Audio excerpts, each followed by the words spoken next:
people, but the military and police have taken over my home. They've vandalized my gate. They are in charge of my gate. They've cut the padlocks. They've cut power at my house. They've cut off, surveillance cameras at my house. So they've more or less colonized my home. I want to go home, and I want them to leave my home. Unfortunately, there's no rule of law in Uganda. I cannot find redress with the courts. I cannot find redress with any institution of state. I just have to fight back in my own crude, non-violent way. Kyagulanyi's.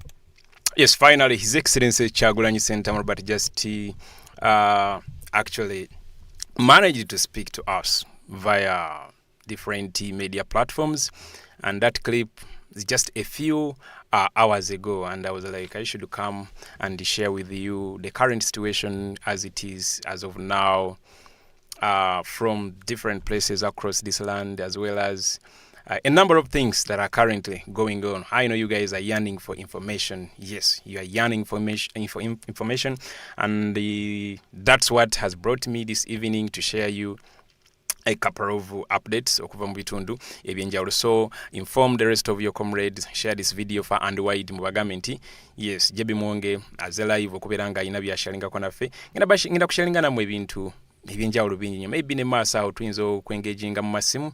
You never know, time if allows. Nayenga, let me actually give you the updates.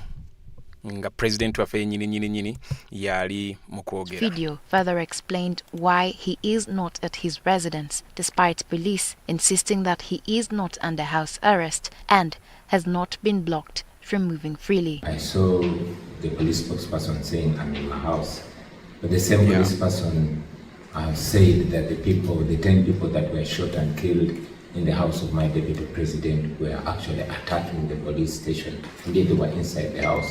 You know, so much goes on, and the shamelessness of the Ugandan regime now is bottomless. You know, they'll do something glaringly and they lie about it. My reason for not being home is to be able to speak to the world. If I was in my house. Kyagulanyi continues to reject presidential election results declared by the Electoral Commission, in which incumbent Yoweri Kaguta Museveni was announced the winner. He claims that fraud was evident even at the incumbent's own polling station. Even where General Museveni voted from, the polling station where he voted from, and apparently got 100% of the vote. Apparently all people turned up to vote. Now on that particular polling station, there were 577 registered voters. Apparently they all voted, and they voted for him. They all turned up. But when they were counting ballots in the box, they turned out to be 589, not 577, but they were 589. That means where he voted from, there were ballot stuffing, and they were not smart enough. They stuffed in more ballots than the registered voters on that particular polling station. So if he could read on the polling station where he voted from, you can imagine elsewhere. He says the irregularities began when the internet was switched off, polling agents arrested, and party leaders abducted. On the eve of the election, besides arresting our agents across the country, 2 of my deputy presidents were abducted. Up to now, we don't know where they are. My deputy president for Northern Uganda, Dr. Lina Zedriga, she's a woman. She was abducted. We don't know where she is. My deputy president in charge of Western Uganda, Jolie Jacqueline Tukamshaba, she's a woman. She was abducted. We don't know where they are. But also the fact that many of our candidates were illegally denominated only days to the election. General Museveni, remembering what happened to his his lieutenants in 2021, where they all lost to our candidates, including the vice president. He made sure that his vice president is unopposed, his speaker of parliament unopposed, the husband of the speaker of parliament unopposed, the deputy speaker of parliament unopposed, the prime minister unopposed, minister of finance unopposed, and many other senior government officials. Now these became unopposed because they illegally and unceremoniously denominated our candidates that were running against these senior government officials. Kyagulanyi says he does not believe in settling the matter in the courts of law, citing past experience. The judicial system in Uganda is not independent at all. In the previous presidential election petitions, the Supreme Court has ordered for certain reforms. They've been completely ignored. The court in Uganda is impotent. Even when they instruct something, the military can dismiss it and nothing will happen. So we don't have hope in the judicial system of Uganda. Moving on is resigning to slavery. We've said it many times that living under a military dictatorship of 40 years is like slavery. All right, guys, welcome once again to this show. This is the JB Muwonge Talk Show. Today, I specifically want to share with you a number of updates here and there. Just like you've heard from His Excellency Bobi Wine. Of course, as of now, no one knows where he is. Quote me right, no one knows where he is, as in, especially those that are hunting him. You've just seen his update about the recent tweets from the Chief of Defense Forces, that is Muhoozi. The threats are mounting. You know what's funny? Police comes out and says Bobi Wine is at his place.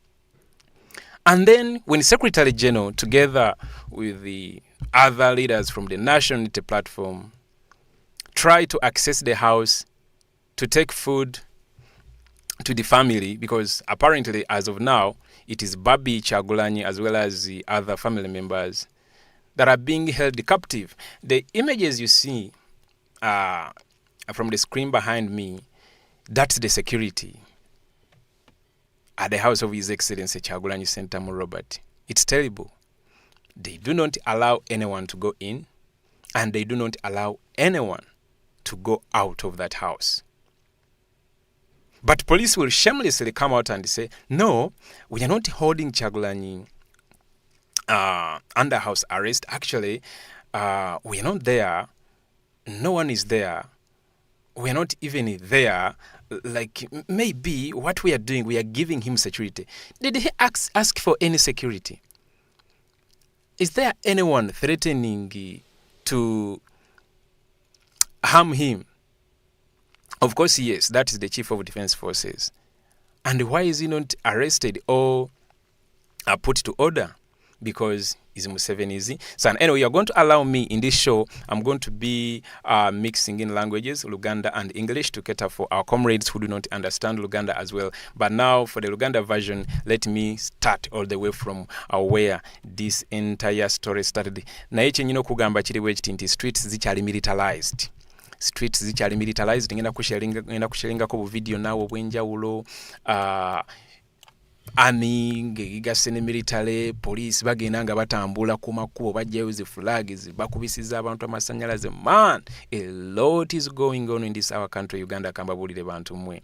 So kotunuleka video kanenga sinema na kuwa the Luganda version of His Excellency Kyagulanyi's message. First watch this video. First watch this video.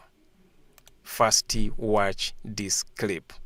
First watch this. Lwakuba nti video ezisinga obubi TikTok tezikiriza. Anyway, I also need to update you about the internet restoration and the social media blackout. Now, here is the thing. The internet was restored partially. Quote me right, partially. And then social media, talk of WhatsApp, talk of Instagram, talk of TikTok, or X, formerly Twitter, YouTube. And in brief, if an app falls under the docket of social media applications, those are still blocked. You cannot access them the normal way. You have to use virtual private networks. You have to turn on your VPN in order to be able to communicate with friends via WhatsApp, via TikTok. If you want to make a TikTok live video, you have to turn on your virtual private network. Actually, spread this message to the rest of the comrades out there, because majority of them do not know that they have to use VPN in order to use their social media platforms. Mubagambe bannange mubategeeze nti internet abasajja bagizaako partially ekyalimu, of course tennaba kubeera nga restoringibwa 100%. So okwaccessinga TikTok, okwaccessinga Twitter, okwaccessinga any social media platform, Telegram and all that kind of thing, you need to turn on your virtual private network obako mu butambuze nnyo abantu bategere. Actually, that's why you don't see many videos of biwandisubide. Of course, ngenda mba wa updates enjawulo abangoberera unabatedio videos ezenjawulo updates nezinasembyokola naye tezinnaba kuba nnyingi nnyo. Lwaki? Bakimanyi oziteekayo ku TikTok ezigaana. Why? Tebannaba ku restoringa this thing fully. Batyaki bakimanyi kye baakoze nabo kennyini baddamu awo ne bakirowooza ne bagamba neffe twakoze kino. Babbye obuwanguzi bw'Abannayuganda, tebabbye obuwanguzi bwa Kyagulanyi. Saagala mwogerewe mutyo bino ebintu tetubikolera president waffe Kyagulanyi. You guys, let us stop reducing this struggle to his excellency Kyagulanyi Ssentamu. Ate naye kennyini asiba kitugamba. Banange, this thing is for all of us. Era baganda bange, wano muganda gwenda baawe South Africa, asiba agamba mutwe Kyagulanyi. Banange, his excellency Kyagulanyi musajja mukulu, yetegeera twali nomwe mutegeerera. Banange yetegeera twali nomwe mutegeerera. Okitegeera kyakola akimanyi bulungi nnyo. Kitegeera kyakola akimanyi bulungi nnyo. Tulebe ku reducing struggle. His excellency amaze ennaku ezisoba mu 10 ng'atambula ku makya kawungezi. Tewali lunaku na lumu president waffe lwayosezza ng'akuba akalulu. Mwagala bagambe ki kati ku ssaawa zino? Mwagala abagambe ki? Kiki ekipya kimwagala okuwulira mu his excellency Kyagulanyi? Kipyaki? Njagala commentinga mu comment section ngambe nti JB twagala president maybe atugambe ekino. Abagambe ki? Tell me. Kipyaki president waffe kyagenda okugamba? Mbulira kyatakugambye mu myezi gineesatu mu myaka gineetaano okuva we yayingira ebyobufuzi. Gwoli wa mutwe ekyo ogubeerawo ogutawuliriza. Gwe n'ogamba nti nze era saawulira kye yagamba. Banange tuleme ku reducing struggle eno ku Kyagulanyi. Bulina kwasiba akikugamba nti naawe osobola okufuuka Kyagulanyi. Akwadde examples nnyingi nyeze South Sudan. Omuwala yawanika bwanisi flag bwati nayimira ku mmotoka n'akulembera olutabaalo. Nga n'akulira opposition tabiriimu. Oba nfuna bulungi banange. Ekintu ekyo banange kye tukola si kirungi. So njagala nterezeemu mu 7 bali mu kukola bino byonna bakimanyi babbye obuwanguzi bw'Abannayuganda. Babbye obuwanguzi bwaffe Abannayuganda. Kibola nga ffe tuyina okusitukiramu. Ate banange temuggwamu maanyi. Don't lose your hope. Yes, binyiiza bikaabya. Baganda bange mbalaba mukaaba amaziga. Mubeerawo n'owulira nange ndi muntu. Yes, nze sijja byogera nange nzireyo nengira naye kyoba toyina kukola. Guys, temuggwamu maanyi. Togeza n'okeera ku makya n'okeera n'ogamba nze mbivuddeko. Boy, bitera kubeera bwe biti. The road to construction, the road to success is always under construction every day. There isn't any day bwogenda okusanga ng'oluguudo luli museetwe. No, man. Buli lunaku, when you embark on that road to success, it's always going to be under construction. Ogenda kusanga hurdles zino, usange hurdles ziri, usange hurdles ziri, usange hurdles ziri. But at the end, nga tuze tusoma ku success stories ezenjawulo ez'aba dictators abenjawulo, in the end kimala n'ekiggwa nga towedde mu maanyi ate topoye. Kyekisingira ddala obukulu ekyo president waffe asiba kigamba yakugamba nti nojja mulabanga akaaba, jja mulabanga ayungula kuzikanga bamukubye paper split direct in the eyes nga bakikole soloti. Ojja mulabanga bamukoze bubi nnyo bamukubye emiggo nga bukyali eggulu. Ojja mulabanga bamufrustrating nga abuliza eddakiika 5 atuuke ku rale wali bamugambe nti kati kozesa luno oluguudo ate nga lugenda mukola ki mumazisaako essaawa 3 nenga talina kyakulu oluguudo lwonna balukoze ekibalubalu gete balusazeeko. Awulira obusungu yakugamba nti bajja bimuyisaamu ebyo byonna omulabe nga ali mu nyiika y'ekitalo naye tojja mulabako ng'awedde mu maanyi. Banange mujjukire ebigambo ebyo. Remember those words.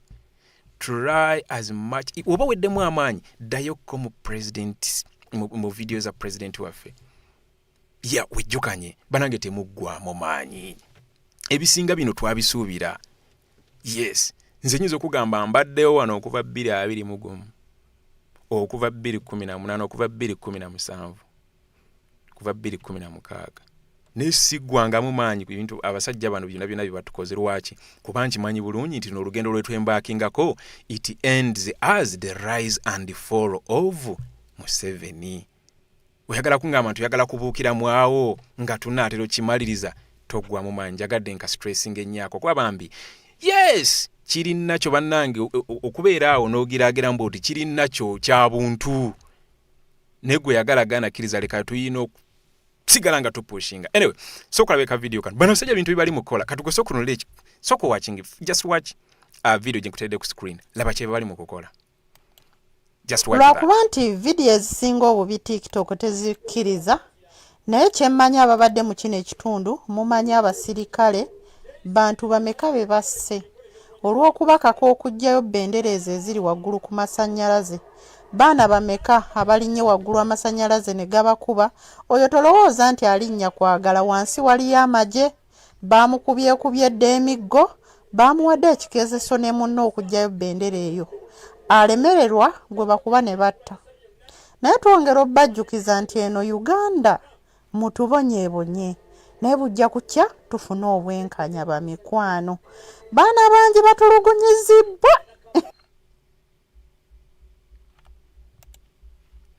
Lwakuba nti video ezisinga obubi TikTok tezikkiriza naye kyemmanya ababadde mu kino ekitundu mumanya abasirikale bantu bameka be basse olw'okubakako okugjayo bendereeza eziri waggulu ku masannyalaze.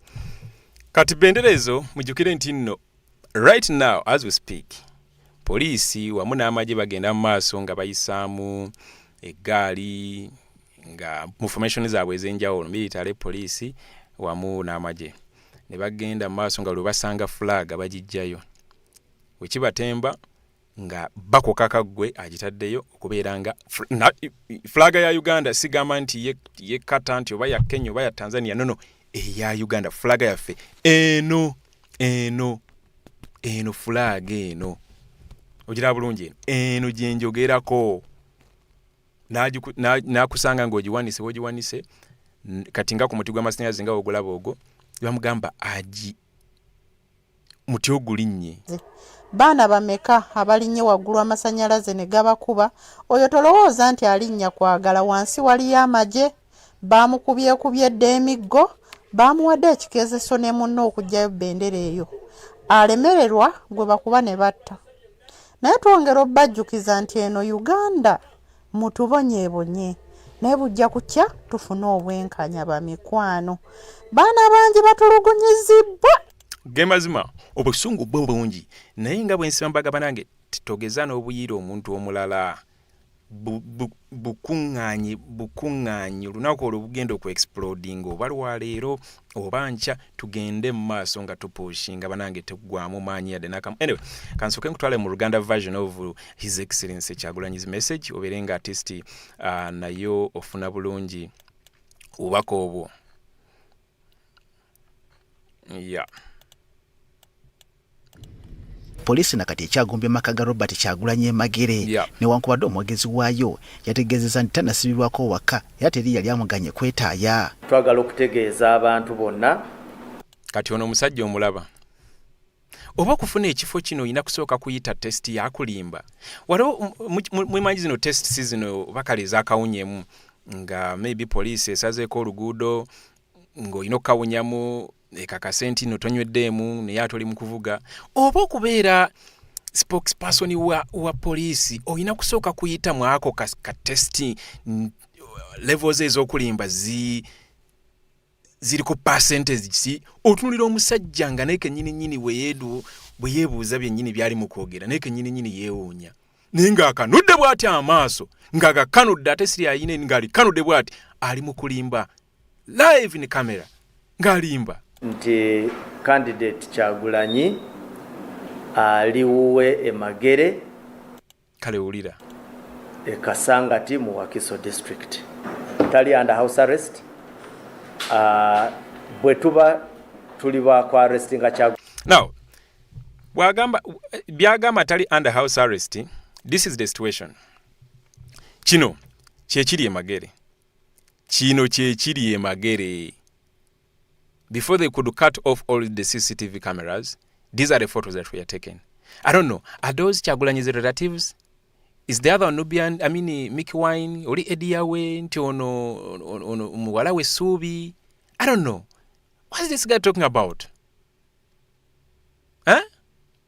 Otunulira musajja nga ayogera n'ogamba naye. Yeyo situation buli ku nsonda waliwo amaje. Buli ku nsonda, buli, everywhere. N'obunyonyi mu bbanga nga bwetawula. This other side wafaanagana we watyo. Then this other side ne wafaanagana we watyo. Balengere bayitirivu. Kyagulanyi tuba tujja kubategeeza tubawe n'ensonga kulaki twamukutte. Bola batambula okuyita ku misanvu gyayo beba balina amaka ag'okumulirano n'ewa Kyagulanyi. Olwaliro Ssaabawandiisi wa NUP David Lewis Rubongoya abadde agenzeyo ewa Kyagulanyi okumutwalira ku mmere. Kyokka ontakiziddwa na kutuuka ku mulyango gw'ekikomera oluvannyuma lwa poliisi okumukomya wetadde emisanvu gyayo. Tubadde tuzze kuleeta ebyokulya tutwalira mukyala wa pulezidenti waffe byetaaga ewaka n'abantu abalala bali ewaka. Naye unfortunately nga bwe mulaba waka we wakyaliwo emisanvu gya poliisi, wakyaliwo poliisi n'amagye bebunguludde ekifo ate ne munda mwe bali okusinziira family ebibadde eteekayo n'ebifaananyi bye mubadde mulabyeko. So kyanaku nnyo mulabe poliisi ng'evaayo ng'egamba nti tebali under house arrest, naye kati mukikonfaminze nammwe ne mulaba ng'embeera eri awo tebakkiriza muntu yenna kuyingira, tebakkiriza muntu yenna kufuluma. So byonna bya bumenyi bw'amateeka olutuuse. Now, by the way, this is a very, very serious case. They are starving the family. Remember, First Lady Babi Kyagulanyi is in the house and the other members. They are now starving her because she called the Secretary General that our food supplies ziweddewo. Nga the only way is for the Secretary General to plan on something very quickly. Okubeera nga ayingira emagere abatwalire ku mmere. They stopped him. Kadde n'owulira Lushoke, the police spokesperson, ng'avevenga mbu tetunaamuteekako under house arrest era tewali magenda de n'akamu tewali yadde police. Ne bananga basajja bano tumanyiddwa. Sirikale basoose kumulinza n'oluvannyuma ne bakamutema nti addeyo n'emmere ye. Abasirikale bagambye balinze orders okuva waggulu. Mulabye ebbanga lyentutaawo nga mbabuuza ki kigenda mu maaso togenda kuyingira okutuusa orders bwe ziba nga zivudde waggulu. Naye ekyewuunyisa nnyo nti n'emmere basobola okumugaana okugifuna. Oluvannyuma lw'ennaku 5 ne bakugamba nti emmere gye balina gye badde naye eweddewo ne batusaba tuyongere emmere. Ate ne tutuuka wano poliisi n'etulemesa okugiyingiza. Kya buswavu nnyo era tukivumirira nnyo. Obutambi bwa Kyagulanyi bwafulumya bulaga nti tali wuwe n'okutuusa kati poliisi yasusse ku ky'okwebulungulula ekikomera kye n'eyingira ddala munda mu Makerere mwesiisidde. Poliisi ya Uganda agiyise ennimba. Nga bwe mwalaba nti ekiro ky'Olwokutaano abapoliisi nga balina abantu abalala bangi abatali mu ngoye za poliisi oba z'amagye balamba ekikomera kyaffe nga bayambibwako ennyonyi ya namuka ng'erikopita ng'ekuba ekitaala ng'eringa yebamulisa ne bagwa mu kikomera kyaffe nga batulumbaganye kubanga nali nafunye information nti baagala kuntuusaako obulabe nakozesa obukujjukuju n'empitamu nembabulako era nesobola okutolakayo ewange naye aba mu nju yange okuli mukyala wange n'abannaffe abalala betubeera nabo bo bakyali mukomera ewaka babasigidde ewaka terakkirizibwa kuyingira terakkirizibwa kufuluma ne bannamawulire nga kwa batadde nga bwe mugimanyi bwerimba yagamba ndi mu nnyumba yange beetoloddewo katwetwogerera beetolodde ennyumba yange siri waka wange ekyo kibalaga nti balimba oba boogera mazima poliisi yemu batemudde abantu abasukka 10 basa abantu 10 mu nyumba ya Honorable Mwanga Kivumbi Deputy President wange ne bagambye nti abantu abo batidde mu nyumba ya Mwanga Kivumbi babadde balumba polisi ekintu ekyobulimba n'ebirala. Mu butambi anyonyola lwaki tali wuwe newankubadde polisi yategeeza nti tanagaanibwako kutambula wadde okusibirwa ewaka. Yeah, njagala olire bulungi point awo lwaki tali waka, because very many of you muyinza okwebuuza lwaki president tali waka, lwaki maybe yandibadde abeerayo. I want you to listen to this carefully. Yeah, listen. Kwange kulimu kati ng'omuntu naye naawe ali eyo nyigirizibwa mu ngeri ey'enjawulo, tewali ali safe paka ffenna nga tuli safe. Nkola kyensobola mu busobozi bwange, ensonga lwaki siri waka kubanga nayagadde mbere nga nsobola ocommunicating, mbere nga nsobola n'okwogera abantu ab'enjawulo n'okuliziganya ne bannange. Bwe mbeere waka internet bansaleko, amasimu bagasalako, so kimu ku nsonga lwaki siri waka sobola okubeera nga communicating ne bannange.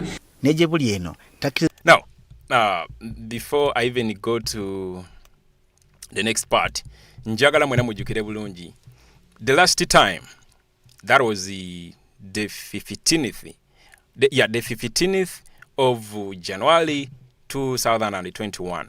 The same thing happened, but this time around, those soldiers you see on the screen behind me here, they found His Excellency Kyagulanyi Ssentamu Robert inside his house. They cut off his telephone lines. He could not communicate to anyone. They did all sorts of things byotasobola kukola ki kulowooza. Bamusalako communication, bamusalako buli kimu, tebakkiriza muntu n'omu agende. Mukyajjukira honorable zaake yagezaako ku accessing enju eyo. Yeah, some of the things bindi wano olw'ensonga ati engeri kale gyembeera mbiweereza kizibu okunva mu mutwe, like incident says or scenes they can flash before my eyes nenziraba ng'ayogedde ebigambo ebimu. So this time round yagambye nedda temujja kunfuula Kagoma Kalwendera n'agaana, era house arrest eno yabayiseeko bwe bati. Yeah, yabayiseeko mu ngeri ya Robert Dobb style, yabatoloseeko era bwe bali eri bali mu kuwooza mbu gyali naye of course. Siri waka sobola okubeera nga communicating ne bannange. Neje buli eno takkiriziganya na byavudde mu kulonda, era agamba nti emivuyo gy'obutali bwerufu gyerambikidde ne mu kifo omukulembeze w'eggwanga wennyini gye yalondedde. Ebyo mwami byabakama byalangidde si bituufu n'omulundi n'ogumu, tubiwakanya era tukubiriza bannayuganda bonna babisamba gye babiwakanye kubanga si bituufu. Ng'oggyeko okuwamba abantu baffe, ng'oggyeko okuggyako intaneti, byonna bibeere mu nzikiza, naye ate ne Museveni mwennyini bwe yalondedde kyalaze nti waabaddewo okubba. Balaze nti abantu bonna abalondeddewo, abantu abaregistaringa bali 577, naye bagenze okubala obululu nga buli 589. Kitegeeza nti babbye nnyo, naye ate tebabbisiza mu magezi, naawe wennyini bwe balondedde ne beesanga nga balonzi bangi, obululu bungi okusinga abalonzi. Yennyini bwe yalondedde, kale olabye butaswala. Okujjako omutimbagano n'okukwata bannakibiina nga n'abamu tebamanyikiddwako gye balina okutuusa kati, agamba nti byonna byagendeddwa mu kutabula bya kulonda. Kyanaku nti bino byonna byagenze mu maaso, bajjeko intaneti, bawambye abantu baffe ba agenti baffe mu byokulonda, ne ba deputy president baffe babiri babawambye. Deputy president wange Lina Zedriga wa Northern Uganda bamwambye tetumanyi gyali. Deputy president waffe wa Western Uganda Jolly Jacqueline Kamushaba bamwambye tetumanyi gyali. Bano bombi bakyala, naye ennaku zino zonna tetumanyi kibakuumirwa paka essaawa zino. Ontakkiriziganya kya kugenda mu kkooti okwawakanya ebyavudde mu kulonda. Obujulizi bwonna tubuyina. Now, that is a very important one. Mwenna kyemanyi mbadde mubuuza ekibuuzo nti Kyagulanyi azzaako kyagendagenda mu kkooti. Kyekiri kyenkugambye nga ntandika vidiyo nenkugamba kipya ki kyoyagala Kyagulanyi president waffe akugambe, gwali mu kugamba nti no aliwa atubuulire ekyokukola. Kipya ki mazima ddala kyoyagala okuwulira? Abamu badde baga nti agende mu kkooti. Tagenda mu kkooti. Akugambye nti obujulizi bwonna omusango guno guli mu kkooti y'abantu, yagutusindikira ffe tuyina okugusala. Only that tetunnaba kugusala nenga ffe tuyina okubeera nga tugusala. Buvunaanyizibwa bwaffe. So kwomuwulire bulungi ku nsonga. Ontakkiriziganya kya kugenda mu kkooti okwawakanya ebyavudde mu kulonda. Obujulizi bwonna tubuyina kuviira ddala mu kulonda tekunabaawo. Obujulizi bw'okulonda n'ebyavudde mu kulonda n'ebirala byonna. So obujulizi tubuyina bwonna. Polisi Uganda tebuzeesigana omulundi n'ogumu kubanga teziweebwa kitiibwa tezitengeredde era mujja kujjukira nti mu petition oba okwemulugunya okulonda okubaddewo abantu bangi kooti ziwadde ebiragiro bingi okukyusa mu nkola ey'okulonda naye gavumenti ya Uganda nebisangajja amagye gawamba okulonda ne watabawo kikolebwa so ffe essuubi tulina mu bannayuganda so si mu kooti zino. Alright, ndowooza update artist ogifunye bulungi mu Luganda nayo n'aboluzungu nabo update mugifunye bulungi naye nga of course today His Excellency Kyagulanyi has managed to also communicate to Ugandans and the entire world via his social media platforms. He has made a few posts here and there that I want to share with you as well. Njagala amaso nkozese Twitter, nkozese by the way, let me remind you, the former president of Botswana, Selese Ian Khama, also wrote something about the current situation in Uganda. Yes, very interesting article.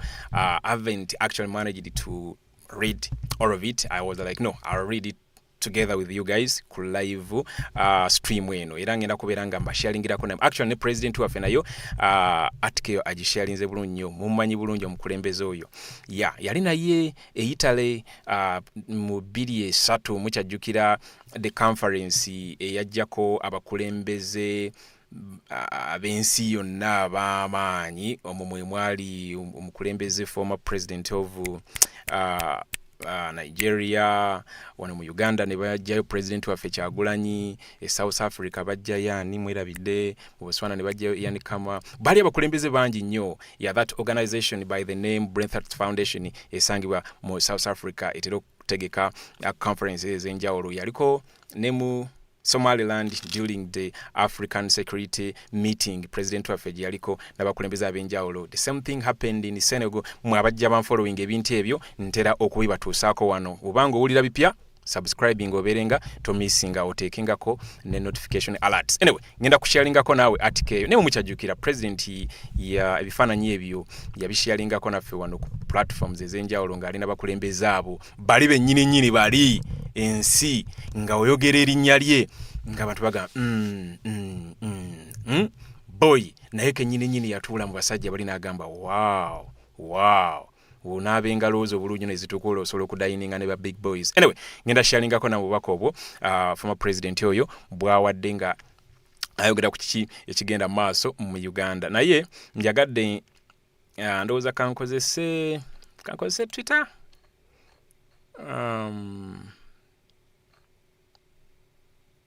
okay, kankozese maybe both. Kantandikire ddala wano. Wotunuulira obulungi ku screen ogenda kulabako obubaka okuva ewa president just 34 minutes ago. Let me first reload here. 1 hour ago. Now, before I go to that, eno yonna ngenda batuusaayo engeri gye bawambyemu Jole Tukamushaba, that is Mama Jole Jacqueline Tukamushaba, the deputy president for Western Uganda. Updates zona ngenda kubanzibwa ne videos bakubire naye 2 hours ago. His Excellency Kyagulanyi Ssentamu Robert, he said it is not yet over. I don't know whether you get it. Agam, it is not yet over. That is natekako ne full stop. Akugambye it is not yet over. Kansooke nsimbewo sira ku ekyo. Njagala akantu ako okategere bulungi. Agambye it is not yet over. Newe yandikomyawo oka. Newe yandipostinzaako kukako ensebe esolo tegeera nti naye of course bangi bakimanyi it is not yet over. Naye akugambye it is not yet over. The millions of Ugandans who genuinely love their country and wish it well will free it from the fangs of Museveni and his regime of blood and national shame. Now, your message goyinza ogirabanga entonotono. Your message sebo erimu obubaka obukulu ennyo. Agambye millions. Remember, we are 49 million Ugandans plus. who genuinely waliwo love their country and wish it well. Now, waliwo abantu abali wano mu Uganda naye nga Uganda tebajagala nga beeyisako bweyisa nga tebajagala. Tosobola kulaba bintu bigenda maaso mu ggwanga lyaffe Uganda ng'olina eddoboozi nga osobola okwogera ensi nekkakana neewulira n'osalawo osirike busirisi. Okitegeera? Oli ye n'asalawo n'agamba artisti eddoboozi lyange kandiriyeemu obunyeebwa. Tebamuwa miliyoni 2 bamuwa mitwalo 5 n'asirika. Naye akugambye who genuinely love their country and wish it well will free it from the fangs of Museveni and his regime of blood and national shame. Of course, this is a regime of blood. Kuba otunuulira ku video ng'eno ngenda kuzaayo kansooke nkutwaleko ko wano katono. Bw'otunuulira ku video ng'eno otunuulira ku video ng'eno wotunuulira ku video ng'eno. Why do you say sorry? For what? Now, wotunuulira ku video ng'eno, those are soldiers, Uganda People's Defense soldiers. Uganda People's Defense Forces soldiers assaulting, dehumanizing electoral commission agents oba officials. Jo mukalulu kennyini ne bagalamiza. Mujukire nti babadde babahuntinga especially beekengedde nti bano basobola okuyimirira ne bakuuma akalulu. Ngenda kulabako video endala awo ze nkulaga nga bahuntinga ba agents era bangi babasibye. Olwaliro balabikiddeko mu kooti. Ngenda kuba nsharinga video eyo namwe mulabe how bwekibadde side eyo mu kooti. Babadde bakuuma akalulu kaffe, akalulu kabana bannange mulekeraawo gamba nti akalulu ka Kyagulanyi, kano kalulu kabadde kaffe abana Uganda. Gwe sooka otunule around you. Look at those people who praise Museveni. Those are just the beneficiaries of this dictatorship. And they are a few, very, very few, the beneficiaries of this brutal regime. The ones that will go and be given money here and there, then bakomewo nga bayimba Museveni tova kumina and all that kind of thing. Batono nnyo. N'abaana be baali basomba ogenda ku zirarizi ng'omulaba akugamba kino just batukase bukasi batujje ku masomero naye nga kino just batukubambi esimu tojikubako siri mu show ya masimu wali wadda kuba ku simu bambi tokuba ku simu nja kutama simu nesi right now later on. So ngolabe batutteyo nabo babakase bukasi kati tewali muntu n'omu awagira Museveni. Byonna ebyakoleddwa mu bimanyi. So akana akalulu si ka Kyagulanyi, kalulu kaabana Uganda. Kyagulanyi atukwatidde omumuli. Wali obadde Kongo oyina ensiko gy'otabaala oba oli mu nsiko oba oli luddawa naye nga waliwo omuntu akulembedde akutta omumuli gwaka bweguuti gugenda gubalaga ekkubo. That is President waffe Kyagulanyi. Oli ali wali mu maaso kati ffe tumuli mabega. Kyobola nga tuyina omuwa support yonna. Tuyina omuwa support ate tuyina kuggwamu maanyi. Bw'aba akutte enduli y'oguti n'abaako wagusula nga wenjula ekkubo ffe twekembekembe tugugjewo n'oguba gulemye tuperereze bannaffe abalala bajje tugukwate ffenna.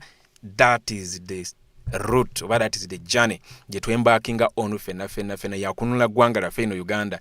Byali tebigenda kuba byangu era tebiberangako byangu mu history w'aba dictators bonna bitera kuba bizibu. Naye most important nga nagamba nange, don't lose hope. Don't lose hope. So byebyo. What have you done? You want to kill somebody? Anyway, let me take you back to updates from His Excellency Bobi Wine. Yes, nsuubire video wagisharinzeko ne munno era nsuubire nti toli mukulaba weka kuba njagala at least mubeerewo nga muli bangi abali mu kubeeranga mulaba updates zino ezenjalo. Anyway, wetugendako wano waggulu obubaka buno ngera omumanyi mutabani wa Museveni ate nno munnange omanyi ono naye I even don't know how to describe this. Naye amawulire gali agayita ba neighbors ge basharinga with remember the breaking news a few days ago that His Excellency Bobi Wine was arrested, was abducted from the news neighbors shared with Ugandans, because they saw heavy deployment at his house. They saw soldiers breaking the gate, jumping over the fence. They saw the helicopter hovering around his house, and then all of a sudden, boom. So they concluded, as in the neighbors who witnessed all this, they concluded that His Excellency Bobi Wine was abducted. Now, this guy, Museveni's son, posted and he said, my match with Kabobi is going to start maybe very soon and he will never come back alive. Muchajukira ka tweet yako. Nga inolaba nga kumbe yali abatoloseeko. Yali already atandise okwewaana. Nga bwagenda omutuusaako obulabe, nga bwagenda omutulugunya, nga bwe yakola eri mutwe, naye amukwatangako. Anyway, today he also made a series of tweets threatening His Excellency Bobi Wine. Actually tagged him. I think, I don't know, should I use okay, this is always enough. This is also enough if you can read as well. Akugamba wano His Excellency, you ordered, of course, Muhozi Yagambi, I exonerate my great and venerable father from what I'm going to do to Kabobi. Manya muyita Kabobi. As for Kabobi, the permanent loser, I am giving him exactly 48 hours to surrender himself to the police. If he doesn't, we will treat him as an outlaw, stroke rebel, and they handle him accordingly. Now, that is a few hours ago. Of course, you might not find this at his platform. That is this guy, because he normally is a coward. He retweets and then deletes. Yeah. Anyway, His Excellency said, you ordered the military raid on my house to harm me. I bet you at your own game and escaped. To cover up the shame, you claimed no one was looking for me. Of course, this is obvious. You just heard from police saying, no, we are not keeping Kyagulanyi under house arrest. We did not raid his house and all that kind of thing. You just heard the police spokesperson, Arushoke, stammering and all that kind of thing. Now, His Excellency continues to say, here you are now, seized by fear and panic, and confirming your wicked plot against me. Anyway, I will resurface when I decide. Now, for all who are asking where is His Excellency Bobi Wine, when is he going to appear before the public and all that kind of thing, here is your answer.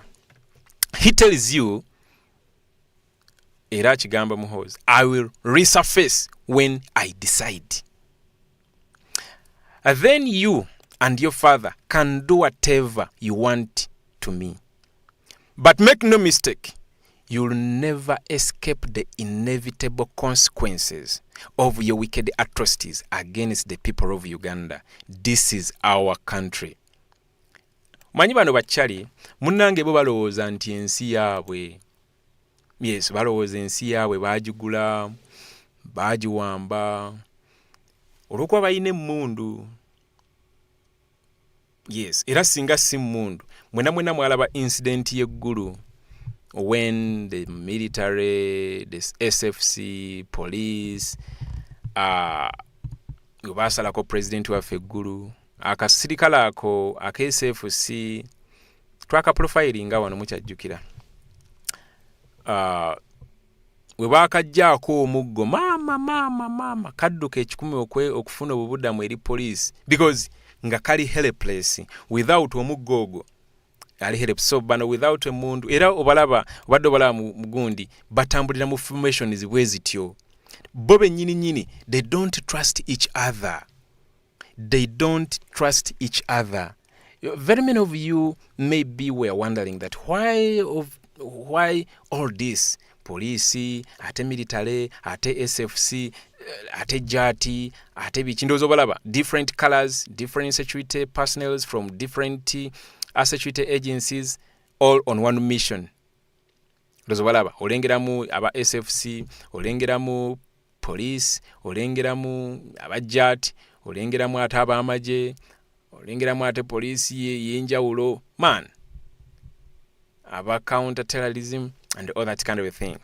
Why? Because they don't trust each other. Webana sindikayo police yoka ba police bachali bafe. Webana sindikayo amagye, abamagye abamu bachali bafe. Bibo sharinga naffe information. Kibolanga president wafa kugamba ntinno bamutemezaako ntinno they are in plans of not only keeping you under house arrest but abducting you to unknown location. That's why he managed to disappear and escape from them in time. Bagenza okujja omuli awo nga yayiseemu dda. So anyway, tweyongereyoko ne updates ez'enjawulo. Anyway, let me also give you this from the Secretary General because it is also very important. Secretary General, no, 9 hours ago, actually, that's when he tried to access President's home at Magere to deliver foodstuffs for his family, which remains under house arrest, and he was blocked by police, military, and the heavy security deployment at the home of His Excellency Bobi Wine. That was 9 hours ago. Today, yes, about the against Olunaku Olwalero. But I also need to remind you about the two ladies you see in this picture. Those are the leaders of the National Inter-Platform. They are the deputy presidents of Northern Uganda as well as Western Uganda. They were both abducted. They were abducted, and up to now, no one knows their whereabouts. One of them on the left is Mama Lina Zedriga, and then on the right is Jolly Jacqueline Tukamushaba. Mama Lina Zedriga is the deputy president of the National Inter-Platform for Northern Uganda, and then Jolly Jacqueline Tukamushaba on the right is the deputy president of the National Inter-Platform for Western Uganda. Now, these two were abducted, and in this clip, I want you to take a close look on your screen. You're going to, I'm giving you this video. Now,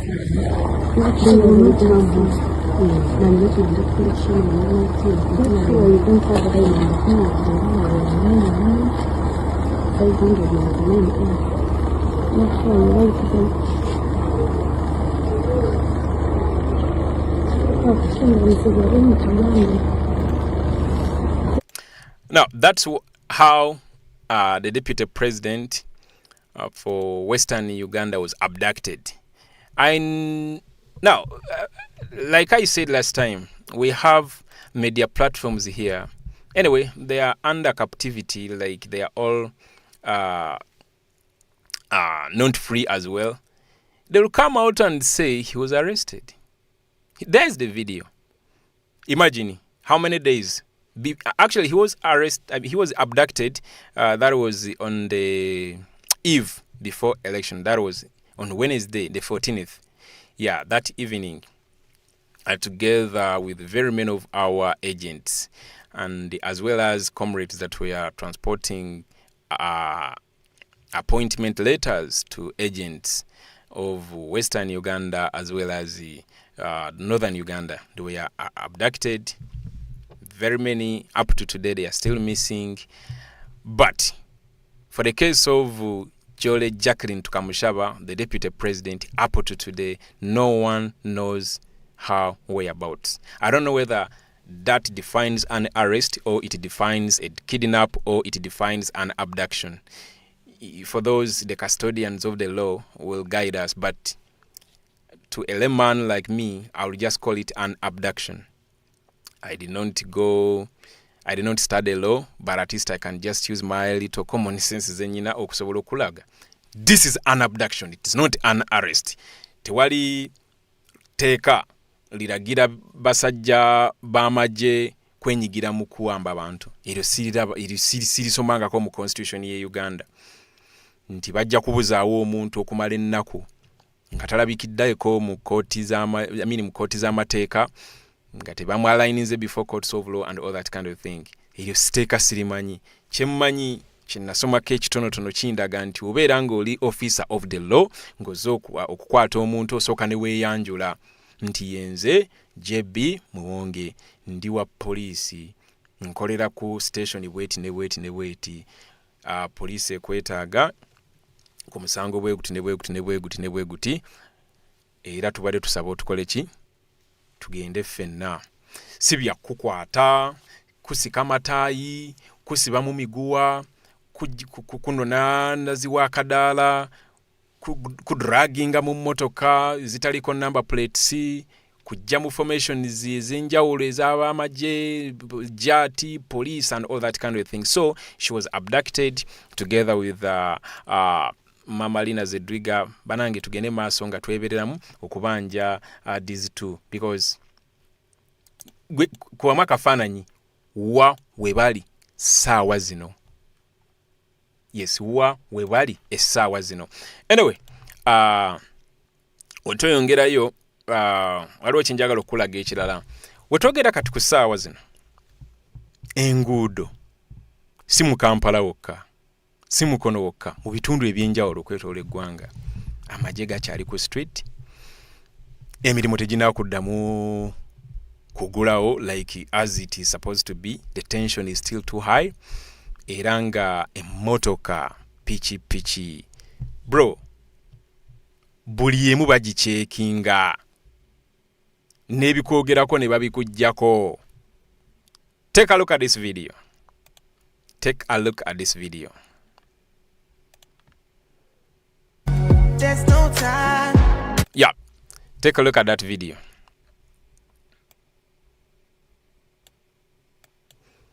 Now, that is how tense the situation is.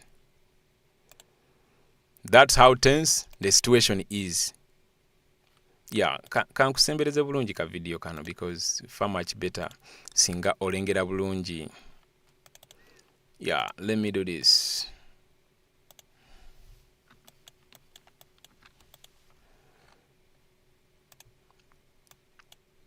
Yeah. And then like this. Yes. Embeera bweti bweri. Soko balengere. Bweti bweri. Bayimirize emmotoka ne bagicekinga. Kyentegeddeko this evening mu bitundu ebyenjawulo especially ebiri populated. Eno flag eno gy'olaba eno. Ne bakusanga nayo bagikujjako. Eno bwe bakusanga nayo bagikujjako. Ne bakuyisaamu empi ne bakola ebikolobero byonna bye bakola. Bwe bakusanga oyambadde akakoofiira aka red oba t-shirt eya red, anything red, that is how tense the situation is. Nguzaako kulaga tensioni. Tensioni. Uganda flag. I told you last time that His Excellency Bobi Wine successfully completed his mission of associating the national flag with the dissenting voices. That's why, as we speak now, the state is fighting citizens holding their national flag. Kano kafuuse zike. Kano kolaba kano kabafuukidde ziki ku motoka bazijjako ku miti bagijjako nkola zaawo omuti gw'amasannyalaze ne bakusanga naye mu motoka baziku ku pichi balabe baabo bali mu formations ez'enjawulo. Weebuuza ekibuuzo goloza lwaki kiri nga bwe kiri nga bw'okiraba, because they know bye baalangiridde abantu si balonze bakimanyi nti tuli banyiivu. That's why social media ekyali down. Social media is not yet activated. Like you need to use a virtual private network in order to access WhatsApp, in order to access YouTube, in order to access Instagram, in order to access TikTok, in order to access any application that falls under a docket of social media is still blocked. Va kubiri ntino ba blockinga Facebook yoka. No, kati zonna Kyolanga gowedde yeebuuza nenga sola kozesa WhatsApp nenga sola kusindikira muntu we waka message gwe muganda wange ali mu diaspora. That is the situation. Ate kikyagenda mu maaso kuba tension ekyali bakimanyi tino abantu banyivu nnyo. I was informed by colleagues in Mukono nti abaana be Mukono bateekawo embeera yali y'amaanyi nnyo. Salutations Honorable Namboze Maseruka n'abasigadde. Bateekawo embeera yali y'amaanyi nnyo to the point nti abakulembeze ba NRM mu kitundu ekyo bayisaamu ne ba DPCs MP zennyini ng'abantu bakaaye, abantu bataddewo ekibuli, bataddewo embeera ey'amaanyi. Of course nga wekiri Luweero, Entebbe ne wasigadde. DPC n'avaayo n'agamba bannange Electoral Commission mulangirire ebintu abantu b'e Mukono bye balonze. Nze mbamanyi tebagenda kuzikiza. Era DPC n'alangirira. Kyolabanga e Mukono, it is a different story. Now, omuntu yenna ayinza okubuuza, which ingredient lacked in the coordination of these protests? I'm here to inform you that they are still ongoing. Gwobolooza kyawedde kyekiri president waffe kyagambye it is not yet over. Gwolooza lwaki there is a heavy deployment. Kichengezaako communicating erigwe. We just need to keep mobilizing, especially mukasirise. Underground coordination and mobilization. Ngenda kutama simu awo maaso tushalingeko ebirowoozo. Kuba nkimanyi gwe musajja gwe ne mukazi gwe abali mu kulaba video eno wano ku Jebbi Muwonge oli mugezi agawalayo ine ekirowoozo ky'oyagala okuwa president. Oyinza okugamba Jebbi akitegedde ati yes fenna bwe tuli. Oyina ekirowoozo ky'oyagala okuwa NUP. Oyina ekirowoozo ky'oyagala okuwa mukwano gwali e Mukono, mukwano gwali e Kayunga, mukwano gwo kati njagala tuyite ku platform eno just naye ate tuwa amagezi gali ate ge tulina okukola just share kuba situwagala kati bikolera nnyo ku mitimbagano kitegeera bulungi. So it is still ongoing. Tekinnaba kugwa. President wagambye it is not yet over. So that is the situation on the streets. Yes, mu bitundu ebyenjawulo si Kampala yokka. Si Kampala yokka. Nedda. Mu bitundu ebyenjawulo ekyo njagadde obeerenga nakyo okimanyi bulungi nnyo. Then the other issue, anyway, even another video is here. Look at this.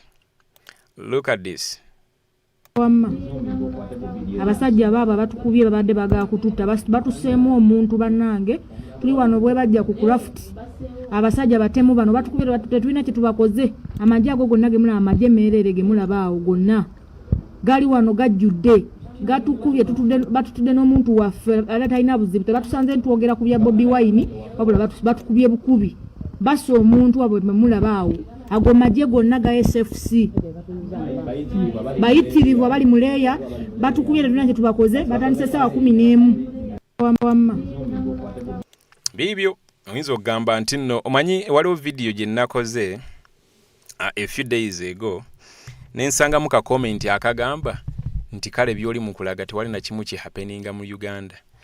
Natulide comment ne mubuuze yagiwandiise ate ekyewuunyisa yagiwandiise na mu Luganda ne mugamba ekitegeeza abantu abali mu video abali codinga video ba Jamaica ne kinzijukiza enanga bwe yagamba nti do you remember you guys in 2021 amagye we gasalake wa president with the drones hovering over his house during the campaigns mukyajjukira bu drone bwali bu hovering enanga n'avayo n'agamba emunyenye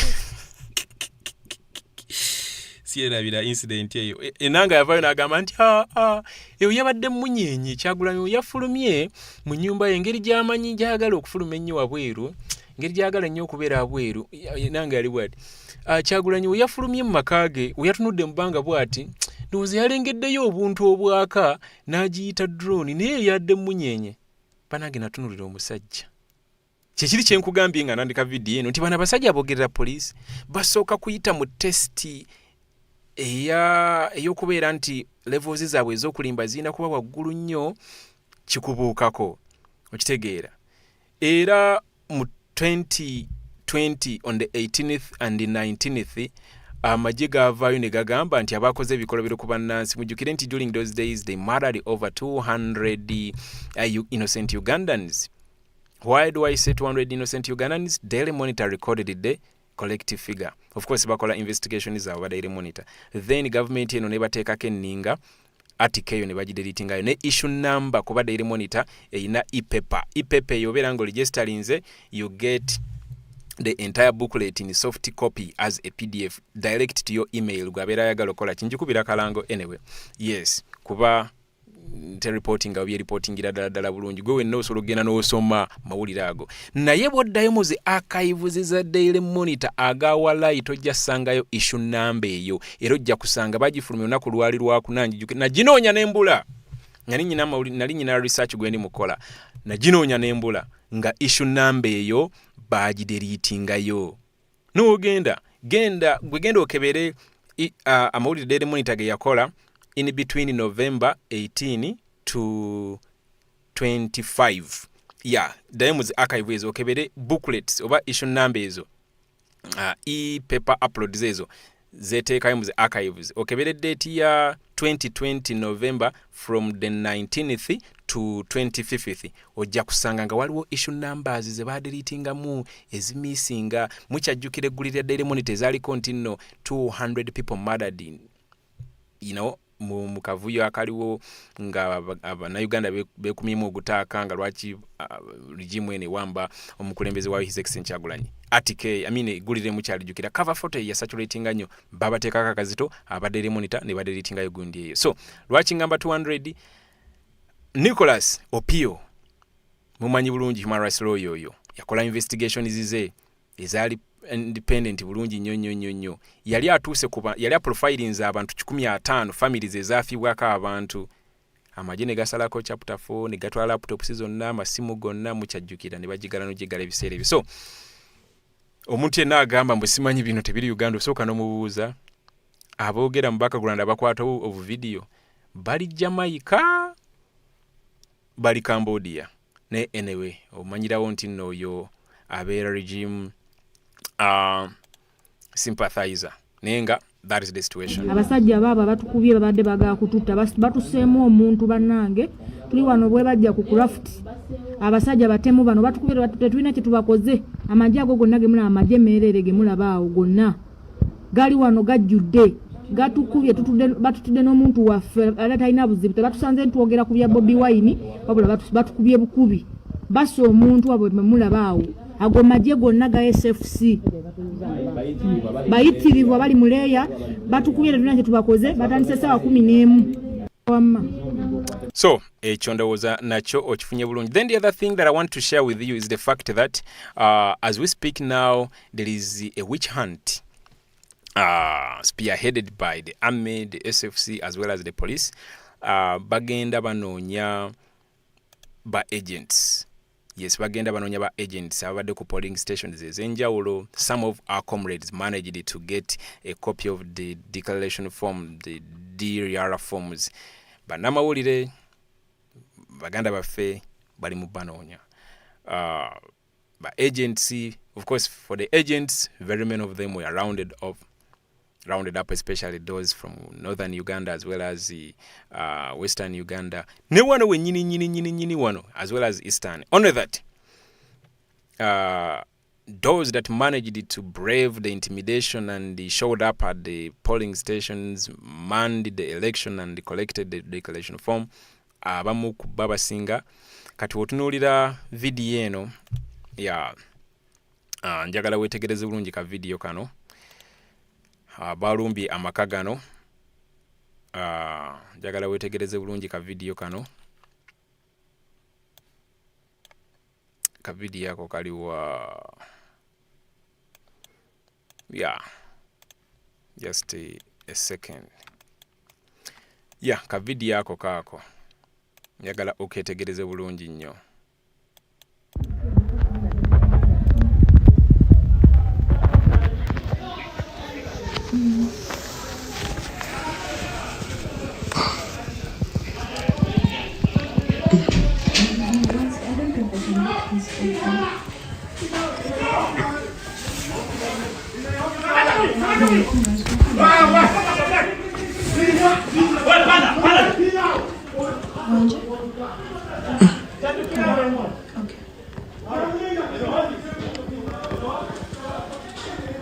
Now this is a home, ma'am. The way they're raiding us. How can you come to someone's home? Forget. Just not I want to raid everyone. Okay.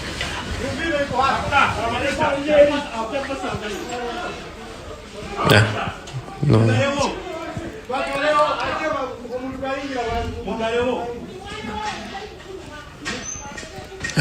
But if they wanted to.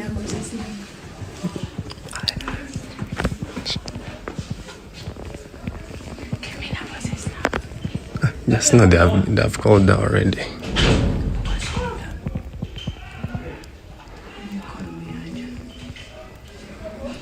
Those people know by now.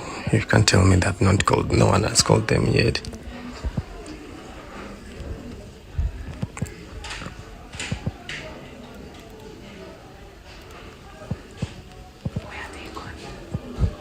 I think they're circling around. But if they wanted to, they would have tear gas. Yeah, of course, tear, fear yamanyi nyo. Yes, fear yamanyi nyo gocho kumanya. Mbadde ndabidde balaga some of our comrades, the agents from different polling stations that were brought to court today.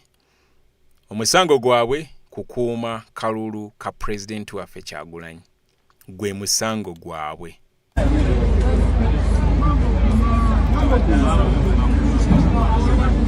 Wow.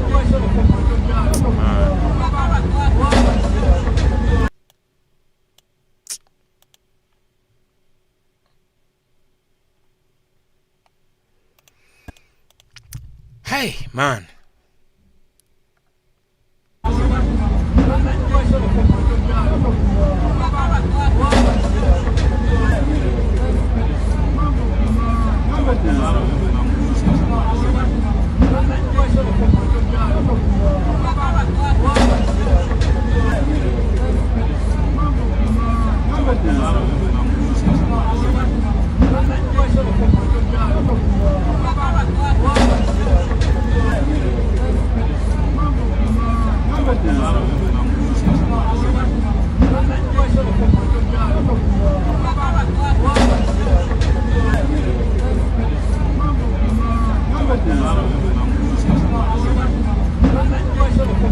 Bwekyoyina okumanya bawamba baganda baffe baali bangi nnyo.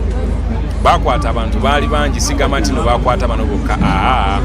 Yes, bangi. Era this afternoon waliwo era group endala gye baleese. Yes, waliwo group endala gye baleese. Njagala otunulire ka video kano.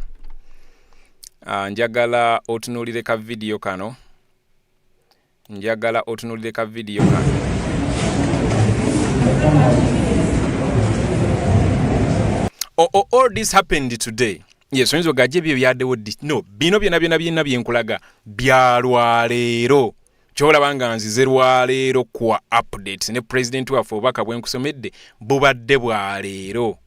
Yes. Obubaka bwenkukubidde nga ye kennyini yayogera ne bwenkusomedde bwa leero.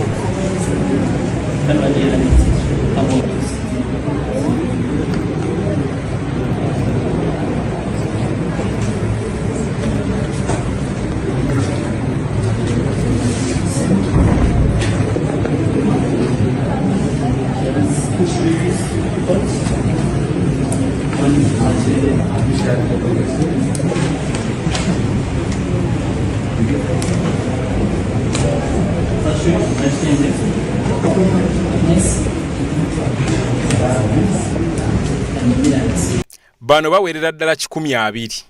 Yes, they are over 120 arrested from different parts. Omusango gwabwe kuleekaana nga abasirikale wamu n'abapoliisi n'abantu sekinoomu abaali balina emmotoka ezitaliko n'abapoliisi nga babba obululu. Mujjukire nti no baatiikinga obululu bwali bungi nnyo nga bulamu ka video kano ngenda kukuzaayo wano nga bulamu ka video. The internet is back in Uganda and videos are emerging of rigging and ballot stuffing allegedly by poll workers to benefit President Museveni. Before I show you the videos, this is what a presidential ballot looks like in Uganda. President Museveni is at the bottom, Bobi Wine near the top. Bobi Wine posted this video, allegedly from Western Uganda. It shows a row of people in high-vis vests ticking against Museveni in their poll books.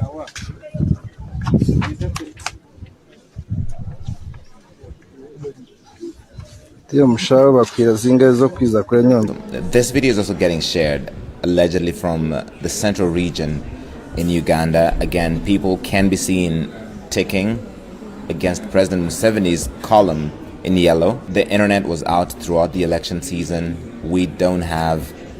Now, when you look at that, ngaba kole ebintu bino. Mukuleeta obululu buno, obuteekamu abaana kamera zaali set. Era nga buli kimu set. Abasajja bano jjukira batambula n'emmotoka teziriko number plate, basirikale, then abamu nga bali mu leeya. Kati baganda baffe bano, omusango ogubavunaanya kuleekaana, kukuba nduulu nti ababbi b'obululu baliwa baabo.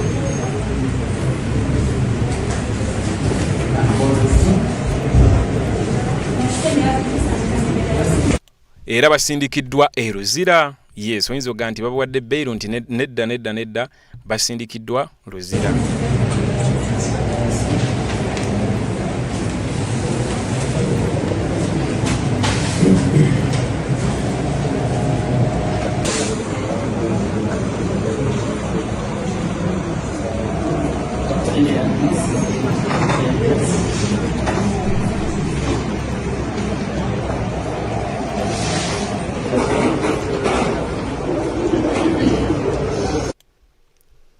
Then nosanga omuntu nga wagira Museveni kyo olabanga nze bannange nze tujja kuvaawo bubi n'omuntu lumuliwulira buulizi. Waliwo ono gwe bakubye essasi sijja kibalaga ekifaananyi kisittaza nnyo nnyo bamukijja balemya okulya. Nenga baganda baffe bayitirivu nnyo battiddwa gwe kyolina okumanya. Embeera kye nnyina kutegeeza ekyali tense, tolowooza nti nno oba buli kimu kyateledde. Gwe kyolina okumanya nti nno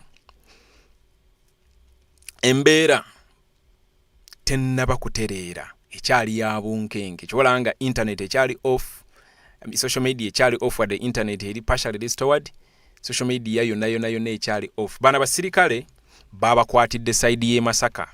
Yes, njagala wetegereze ka video kando. Bana basirikale babakwatidde side y'e Masaka eyo nga babba obululu.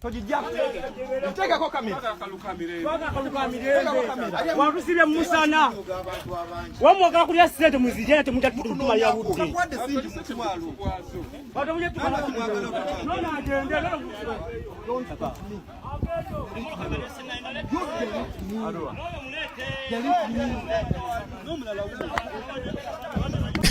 Neze bana mwembe baza banange baganda afa bawangalira mu bitundu like tosobola kwe splittinga mu kufuuko bas I don't know film kye yali ya flash yali yachi ngo solo kwe splittinga mu nobeera mu bitundu byonna like tosobola kwekola mu hologram technology oyo wadde wali naye ali very expensive, you know, okubeera ngo solo kulabikira mu bitundu ebyenjawo nesinga kyali kisoboka ate nga I don't know naye boy abana b'e Masaka salutations. Njagala olabe video yiyo.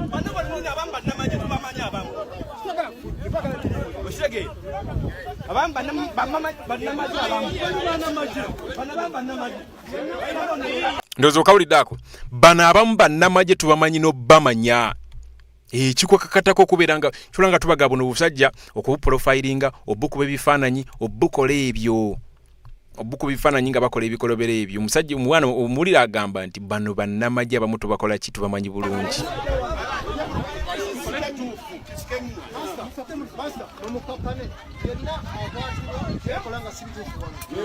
Wabula kamera gitegeko. Kamera ebereko. Nze tega kujja. Tegeko kamera. Kakati let me kankumuzemu katono nnyo with myself nkwe interview muganda waffe Jajja Ibu jabadde nayo wamu ne BBC Focus on Africa yes about the situation. Sinaba kutwala mu gundi nakugambye kuyitiramu mu article no president waffe gyashalinze oyomu ku bakulembeze ab'amaanyi wano ku lukalu lwa Africa weside zeeyo e Botswana yawandiise gwe bayita Ian Kame yawandiise ku kumbeere egenda maaso no mu Uganda. Njagala tugitemu bulungi nnyo owulire buli kimu, naye kansooke nkwe interview eno ngenda kutwalako ne Kenya. Aba Pan African e Kenya bavuddeyo ne bayimira ne Uganda ne bagamba His Excellency Kyagulanyi Ssentamu Robert alina okubeera recognized as Uganda's president, has to be declared winner kubanga akalulu yakawangudde. Naye ngenda kubeera nkutwalayo nkube engeri artist social movements oba rights groups ezenjawulo in the region wezigezaako okuyimirira wamu naffe. Mwena mukyajjukira nti the Free Kenyan Movement ekulemberwa Bob Njagi as well as its Secretary General Nicholas Oyo. They came to Uganda as well as to show solidarity, however much they were abducted on the 30th of September 2025 and they were held in Communicado for 38 days. Up to a point Uhuru Kenyatta were engaging with the Uganda government. Some talks is taking place in releasing, but they were held in the Communicado for 38 days before they were dropped at Busia border. But yes, that is sign of the Kenyan brothers of the Free Kenyan Movement coming here to Uganda to stand in solidarity with our cause. It's a plus.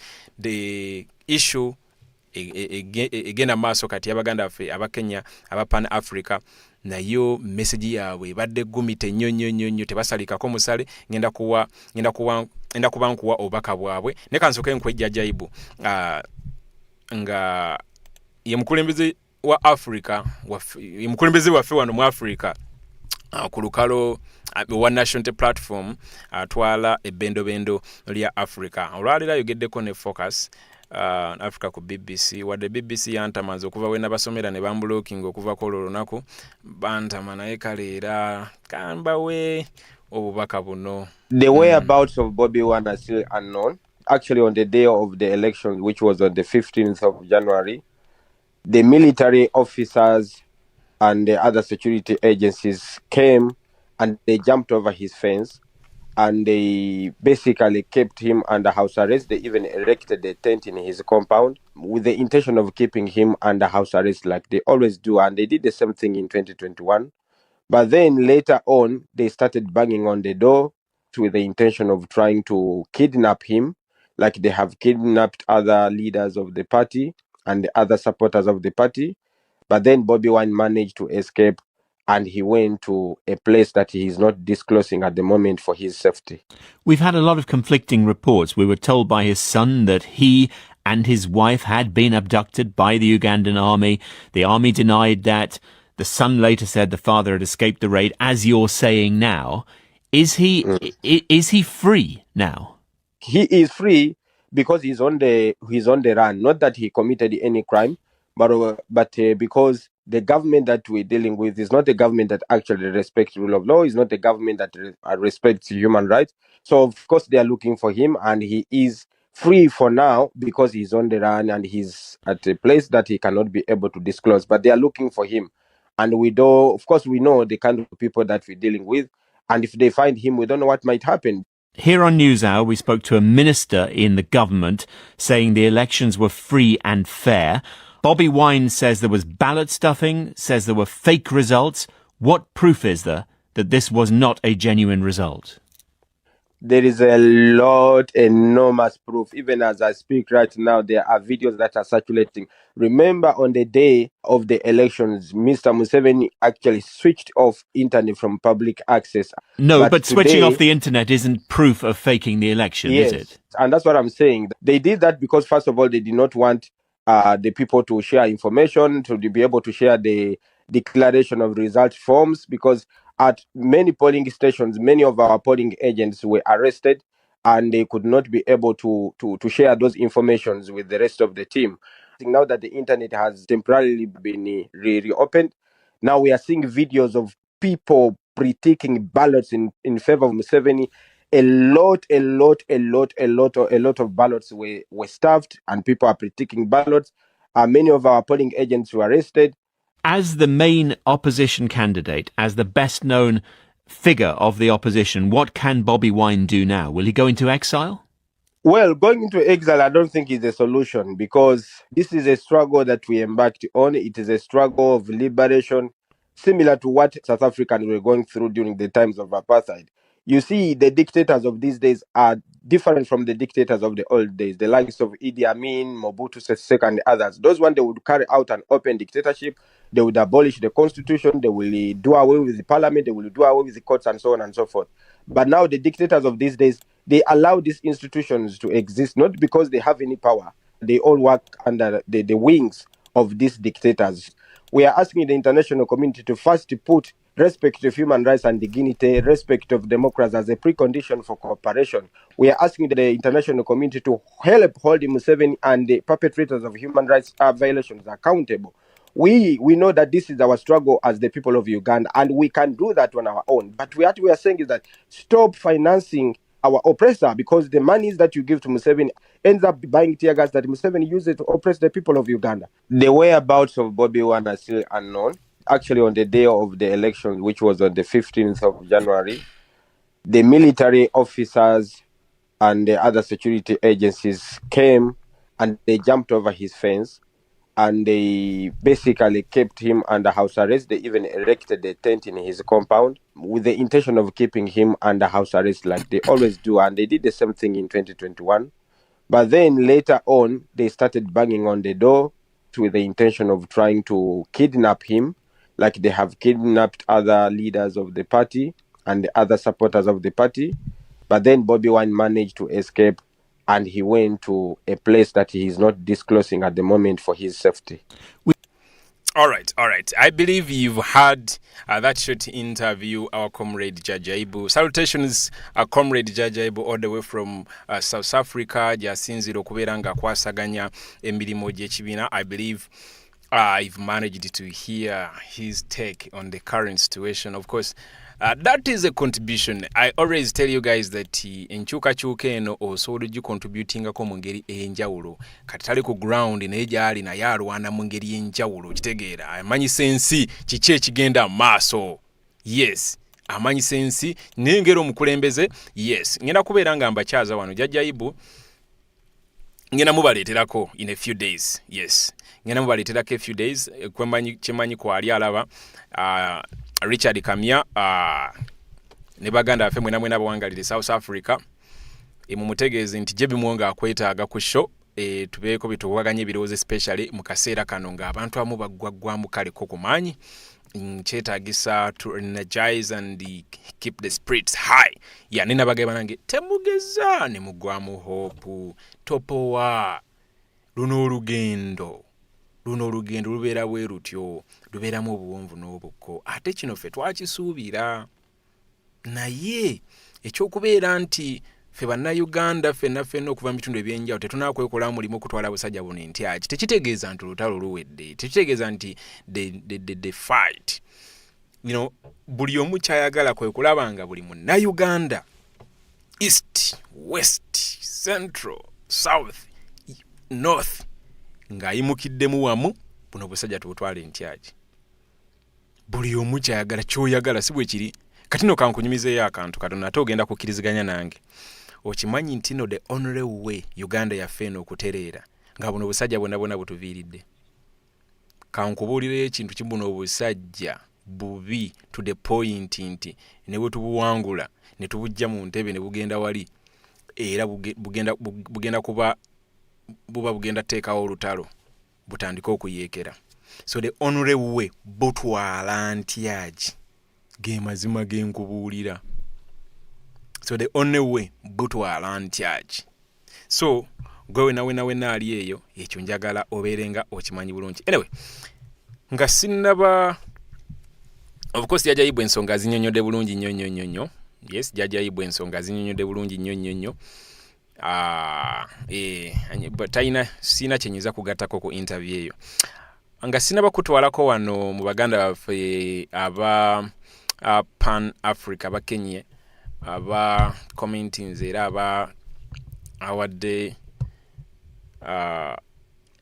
their take on the current situation and also directing the responsible institutions okubeera nga ziri cognizinga president waffe nga muwanguzi era nga omukulembeze kansooke nkwisiseemuko ku bubaka buno okuva eri ewa his excellence Kyagulanyi nga bwe nkugambye nti alina obubaka of course bwe yatadde ku platforms ez'enjawulo kansooke nkweragireko ko katono badde okimanyi nti omukulembeze amfollowinga ku Twitter ako njagadde kayisawo nange mbeeragireko ko katono ate kati mmwe nange just kambeeragireko ko katono follows yugomanyi kyekitegeeza ekyo manyi abantu afollowinga abantu 173 mu nsi yonna ejjudde obukadde n'obukadde bw'abantu naye gwono mumanyi ono Kyagulanyi gwono mumanyi anyway iyo katuveeyo ko just mbadde njagala kubakola ki nange mbadde njagala beeragirako ko katono. Yes, all right, a few minutes ago retweeting these too many things going on in the world to pay attention to the tragedies and crimes in Uganda. Certainly, US and European leaders have found plenty of absurd distractions, but they deserve your time as well. Yes, yabadde retweeting the video about the current situation. Jinabakubiro nakura jomire telenga akaloka kagwa. Then down here, nagibayitiddemuko about ngaddamu bino ebyamuhozi. Then the one I want to go to yono yakola ku interview ku Museveni ono mukyalo ono. Yes, owa Channel 4. Yes, for comrades who watch Channel 4, omukyalo ono mumujjukira bulungi yabuuza Museveni nti ayina ekibuzo kye yabuuza Museveni mu 2020. Yeah, it was 2020. Ayina ekibuzo kye yamubuuza n'amubuuza nti Bobi Wine ayina buzibusi. Bobi Wine mbwa asaposalingibwa mbuno bali babisiyaga. Omukazi n'ambuuza, "Are you sure? Okitegeera otya?" Be bali waabo soko banyonyole ngate Museveni ayina byayogera. Ngawoza mbwe tubamanyi bye bali eyo. Kyalo ni yansanyula nnyo mu interview. So, yeah, a death threat against His Excellency Bobi Wine from the second most powerful man in Uganda. No, Lindsay, here is some. No, he's not the second powerful man in Uganda. It is just in words and because of maybe, what can I say? Kuba ine mundu. Anyway, let me go back to His Excellency. Yino article jembadde mbagamba jenjagala okubayisizaamu yo omukulembeze.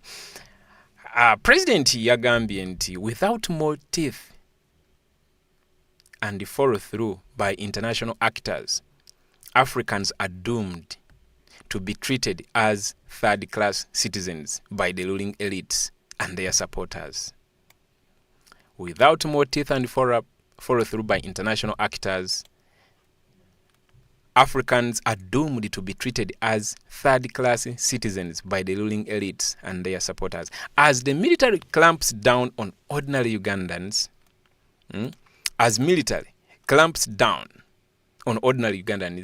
desperate for a political voice and a choice for change, you have been warned of the bloody consequences.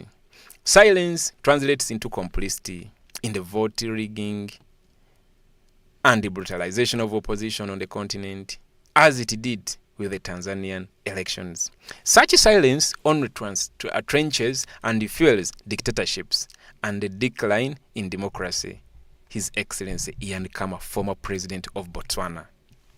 Thank you very much, President Khama, for not choosing silence at this profound moment in history. Now, I like this. Of course, ngenda kubayitiramuko, article. Naye, mwena mukyajjukira ekyali Tanzania. You remember the elections in Tanzania, byonna ebyaliyo. Obadde okimanyi nti nno waliyo abakulembeze ba Africa abaatendinga inauguration ya Samia Suluhu. You remember very well, right? Among those was this guy, HH of Zambia, President Hakainde Hichilema. Oyo President Hakainde Hichilema, wali oyinza muteeka mu tuluba lirimu ne regime yaabwe okuli Nelson Chamisa lwakubana ow'Zimbabwe lwakuba naye tali active nnyo, Hakainde Hichilema, His Excellency Bobi Wine, Asonko is it Senegal? Yeah, waliwo regime wao foundations ezimu wano on the African continent abakulembeze ze bapikingayo ne batandika okubeera nga babangula mu leadership skills ezenjawulo. Newunya, of course Hakainde Hichilema yali part of that group. Newunya nga Hakainde Hichilema attendinze inauguration ya Samia Suluhu. Lwakuba ekirungi era bwe yamala ojja attendinga naddayo Zambia bamukuba amayinja nga ina olukuŋŋaana olumu yali agenzeeko. Abantu be Zambia bamukuba amayinja ku podium ne bamukuba amayinja ne bamulemesa okwogera byayagala okwogera dedde ng'amaze okuva e Tanzania. So legitimacy abakulembeze bano on the African continent legitimacy gye bawa dictatorial governments kati ngeya Samia Suluhu Tanzania, ngeya wano mu Uganda, man zibadhimbisa ne baberanga bakola ebikolobero nga batubuuza nti ati wali nomwayinza kunkwatako. So legitimacy gye bawa Samia Suluhu yekozesa Museveni byolaba akola, ye mukozesa bino byonna ebyokudeployinga amagye, ebyokudeployinga abantu ku ma street, you know, video nga zino kati just look at that. Amagye gali ku street gagenda babukuye bantu migabata. Oyo bamusanza ayambadde t-shirt ya red, kyekiri kyenkugambye. Yes, red ekubise emiggo nga bwolengera ku screen yawo. So legitimacy mwalabye African Union. You guys saw a document from the African Union congratulating the dictator Mugwanga Laferi no Uganda. So painful. But we all know, even actually the East African community, neri etwaliramu neziri ensi IGAD and all that kind of thing. Now, njagala okujjukiza nti before elections, that was on the 14th, His Excellency Kyagulanyi mwabatali online, just nkujjukiza mukatono. His Excellency Kyagulanyi aina interview oba aina abakulembeze abamukyalira ewaka abenjawulo, aba African Union, aba European Union, naye abasomera. Yes, yabasomera n'abagamba mmwe basajja mmwe ne bakazi mmwe mujja wano nga obalengerawo. Yes, yabasomera bubi nnyo mu interview eno nagibaterayo mwagiraba. Naye yabasomera n'abagamba mujja wano nga akalulu kagenda mu maaso, ne mwebuzavinga bujwanga yenna akolebwa mu kalulu, ne mu documenting ebintu namu bye mulabirako ddala nti bya kisiru tebisobola kulegitimizinga bukulembeze bwa muntu. Nene muddeeri ne mugamba mbw akalulu kadde free and fair. Ekintu ekyo yakibagamba maaso ku maaso. Bajjo mukyalirako ewuwe wali emagere. Baba nonga batuuka ewinzo gajje byo bijja biyogera. Nze saagala balimbe era kyobola banga mbeera njagala nnyo ne mbaleetera information gye nnyinako obukakafu.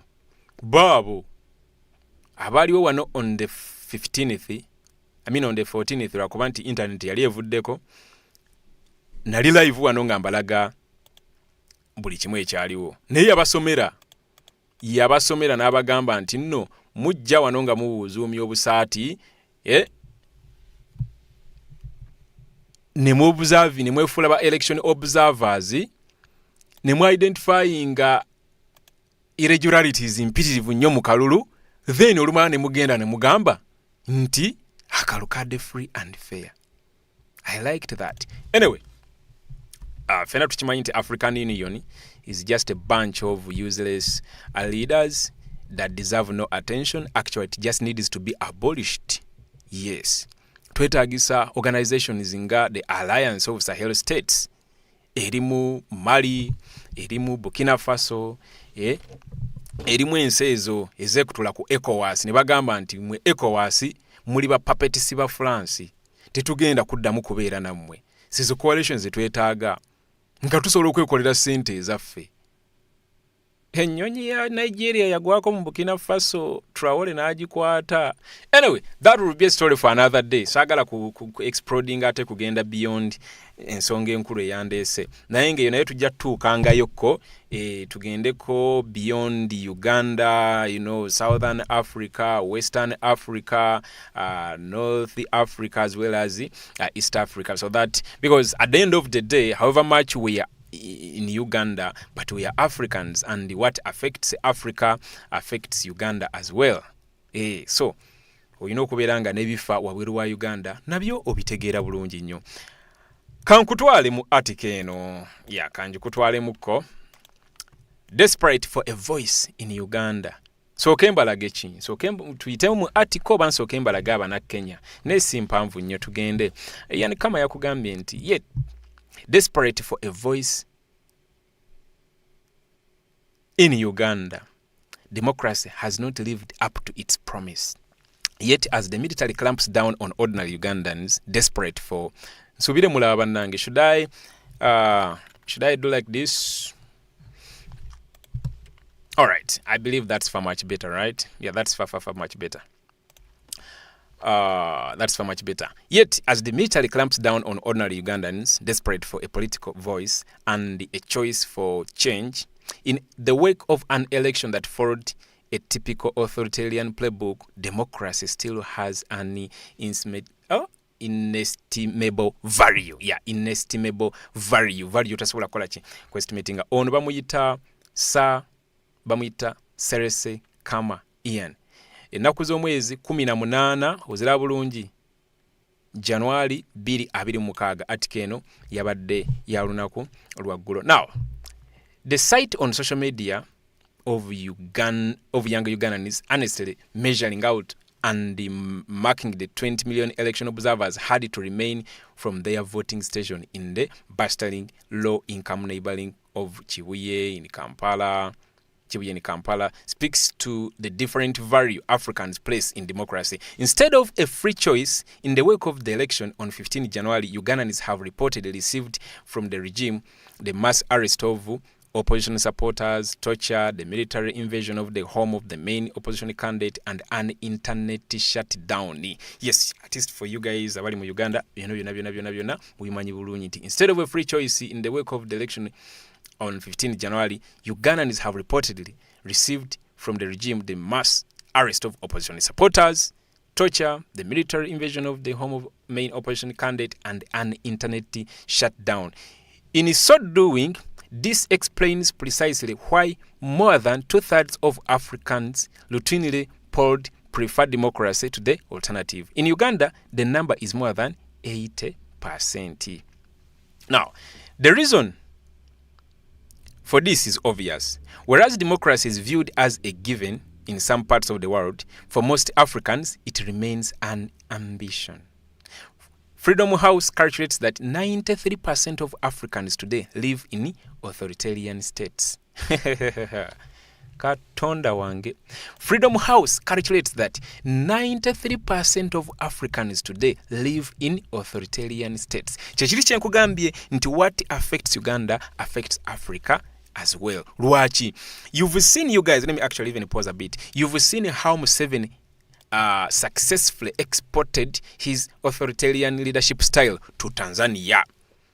You've seen how he has managed to export it to Kenya. You see what's currently going on in Kenya, to the point that Kenyans can be abducted in Uganda, and Ruto pretends to know nothing, however much bamubulidde bibadde bigenda mu maaso. N'atavaayo yadde kubeerako na kyayogera. Bobu Njagi and Nicholas Oyo testified upon being dumped at Busia border after spending 38 days in Communicado. They testified before Kenyan TV stations that while in detention in Uganda, bategezebwako nti ab'amagye abaali bakuba abantu e Kenya during those protests ezaali mu Kenya eza financial bill bamu baali bana Uganda. Now, for Ugandan soldiers to take part in silencing dissenting voices in Kenya, it doesn't come by mistake. Wabeerawo an agreement ebeera ekoleddwa abakulembeze. Kiba kitegeeza mubeera muyina enzikiriziganya zammwe nti okay, tukole kino. Mulaba Ruto ya congratulating Zedda Museveni. Buli kimu ekyabaddewo nga wakirabye. Ye Ruto ya mu congratulating Zedda. Ekiri Tanzania kyo siina kikubuulira, wakyerabirako n'amaaso, nange wannajja nembikola ki? Nange wannajja nembikunyumiza n'obitegeera bulungi nnyo. Tegeera bulungi. So, President guno nakugamba nti no, the Uganda election offered a choice between two vastly different futures. One represented continuity in the form of the 81-year-old incumbent Yoweri Museveni, who seized power 40 years ago. You need to correct this, not 80-year-old. The guy is around 92, 93. Yeah, just go and watch the recent interview the guy had with Sky News. The face alone tells it. So, the article continues to say, the other choice was for change, represented by the 43-year-old Bobi Wine, the popular name of the pop star turned politician Robert Kyagulanyi Ssentamu. His campaign braved shootings, continuous intimidation, tear gas and water cannons, detentions, beatings and systematic interference in attempts to garner support and deliver a message. There is a clear empirical correlation between the state of democracy in Africa and the prospects for economic growth. This explains why Uganda's authoritarian past has blighted its ability to deliver to its burgeoning numbers of young people. Of course, you know that half our population is below the age of anyway, actually they go ahead to say that more than 85% of today's 50 million Ugandans are under the age of 25. With the population expected to reach 85 million by year 2050. Yet, the per capita income of Ugandans is less than $990, or just 62% of the African average. The election itself followed a typical authoritarian playbook, with state action against opponents in the run-up to voting, the internet being switched off the previous day, reducing the ability of activists to independently tally votes and report from the more than 50,000 polling stations countrywide, and to expose fraud and violence on social media. As Wine put it, the election was held in the dark. Now, this is powerful, man. It describes exactly what happened.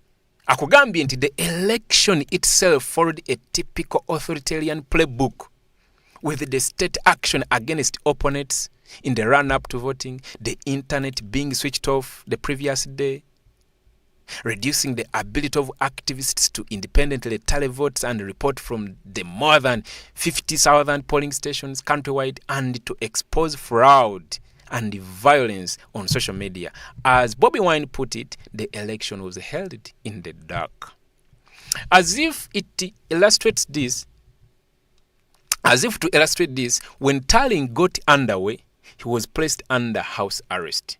His electricity was switched off and his house was padlocked. You don't do this as a government if you are secure in your victory. Such tactics were also adopted in the 2021 election, and in the 2016, Museveni's forces simply arrested the challenger, Dr. Kizza Besigye. On the day of the election, he was arrested again in 2024 and is facing ridiculous treason charges before a military court. Now, Bobi Wine is reported as having escaped house arrest and is on the run. The state of international relations offered a repressive tailwind to the Ugandan regime, with the destruction of events from Venezuela to Greenland. Before the election, Museveni even found time to taunt the prowess of the US military. Uganda has long created Western strategic dependencies. 2, through Kampala's military involvement in Sudan, Somalia, and the Democratic Republic of Congo. African agencies routinely genuflect to closing ranks around incumbents at the expense of African citizens. International organizations may be less callous, but cynically, repeatedly express their concern through a set of well-meaning but hopelessly inadequate statements, ranging from being very concerned to deeply disturbed. The international community has only itself to blame for the popularity of the authoritarian election playbook. In 2016, the Commonwealth Observer team said of Uganda's process that it once again fell short of meeting key democratic benchmarks. The warnings have been consistently there, but have not been a priority for policy makers. And of course, that is it, because just like they put it, this is not the first time this is happening, only that it just gets worse each and every election. Yet democracy has an inestimable value. In my home country of Botswana, democracy has lived up to its promise, with electoral accountability getting rid of failed leaders when this has been necessary. Not so for Uganda. Instead of working as an agent of renewal and hope, Ugandans have to put up with elections in which Museveni callously clings onto power so as to hand over to his bloodthirsty son, General Muhoozi Kainerugaba. Infamous for his tweet storms threatening violence on his father's political opponents, he's also a fan of autocrats at large, tweeting that President Putin does not have to threaten nuclear war. We hear him. An attack on Russia is an attack on Africa. There are 2 notable election monitoring missions in Uganda, one run by the East African Community, the other by the African Union, in conjunction with other regional bodies. Both have so far been silent. The Commonwealth, of which Uganda is a member, failed this time to send a mission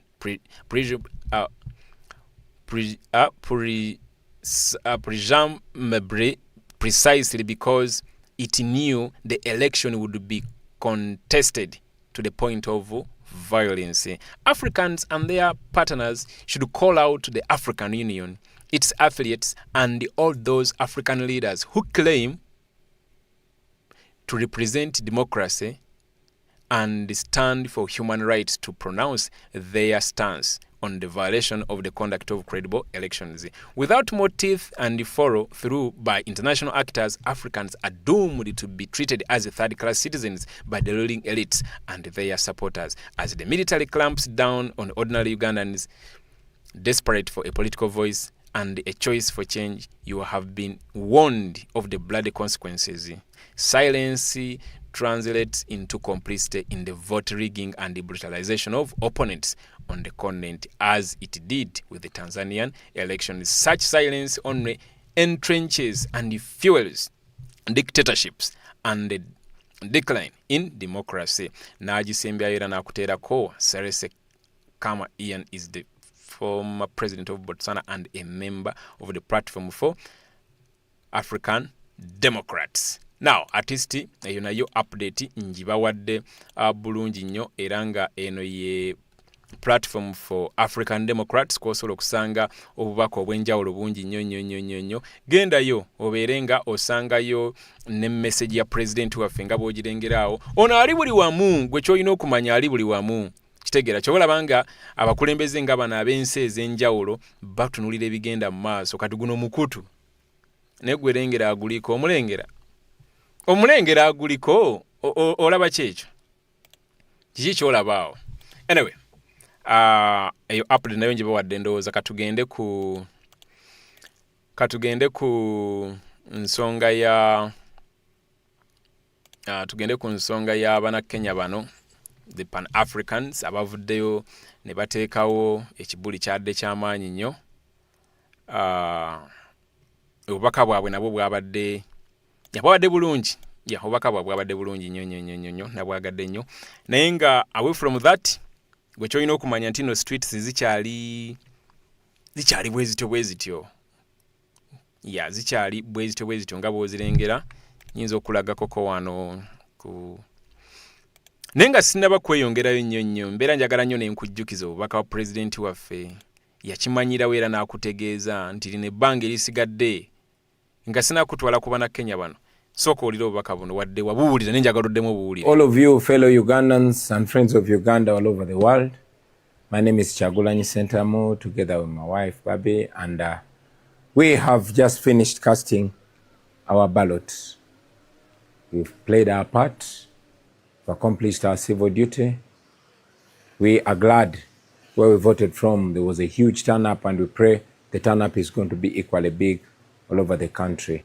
The coming hours and the coming days are clearly not going to be easy, with the military taking over the election, with our agents being arrested all over the country, especially in northern and western Uganda, with soldiers, military officers taking over as presiding officers on polling stations throughout Entebbe and many other districts. We know that people are going to vote massively, and people are voting for change, but we also know that it's an effort to rig the election. The rest of the matters are in your hands, fellow Ugandans. We know that even in the coming hours, we might be under house arrest, but we've told you incessantly for the last 3 months and 2 weeks that everybody can be a leader, everybody can be a Kyagulanyi. Don't allow them to twist you just because they arrest your leaders. You can take charge because everybody equally wants change. Wish you a happy new year. Wish you a happy new Uganda. All of you fellow Ugandans and friends All right. Njagadde okukubira ka video ako mbeera njagala nnyo ne nkujjukiza nti yakugamba the rest of the matters ziri ku ggwe munnayuganda. Naye kansooke nkubuuza ekibuuzo, pulezidenti waffe okyayagala akugamba ki? Just nkubuuza kale bubuuzo, owulira okyayagala akugamba ki? Just nkubuuza mbubuuza, sooka aweefumiitirizeemu kale. Owulira kiki ky'oyagala kale akugambe? Gwe ky'olina okumanya tanaba kugwa mu maanyi, ali steady, ali solid, omuwulira engeri gy'ayogeramu ya video eri gye nkubidde gye nasoose gwe yagisubiddwa already gyeri ku platform eno. Owulira oyagala akugamba ki?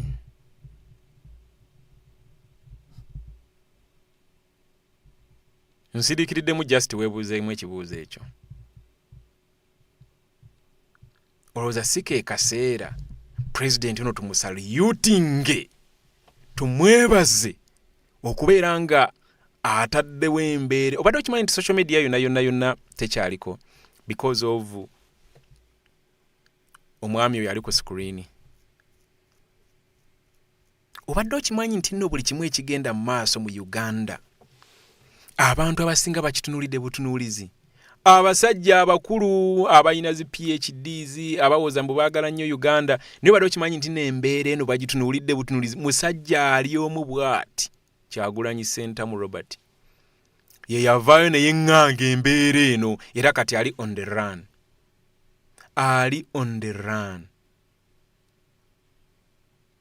Because yavaayo ne yeŋŋanga embeera eno, eyo gy'olaba ku screen eyo ogirengera. Awo boola bali mu kujjayo ze flag, bali mu kujjayo ze umbrella. Gwe gy'otandika olutalo ddokola n'ebifaananyi bya president bagenda babijjayo. Baabo screen video hiyo ku screen. Baabo.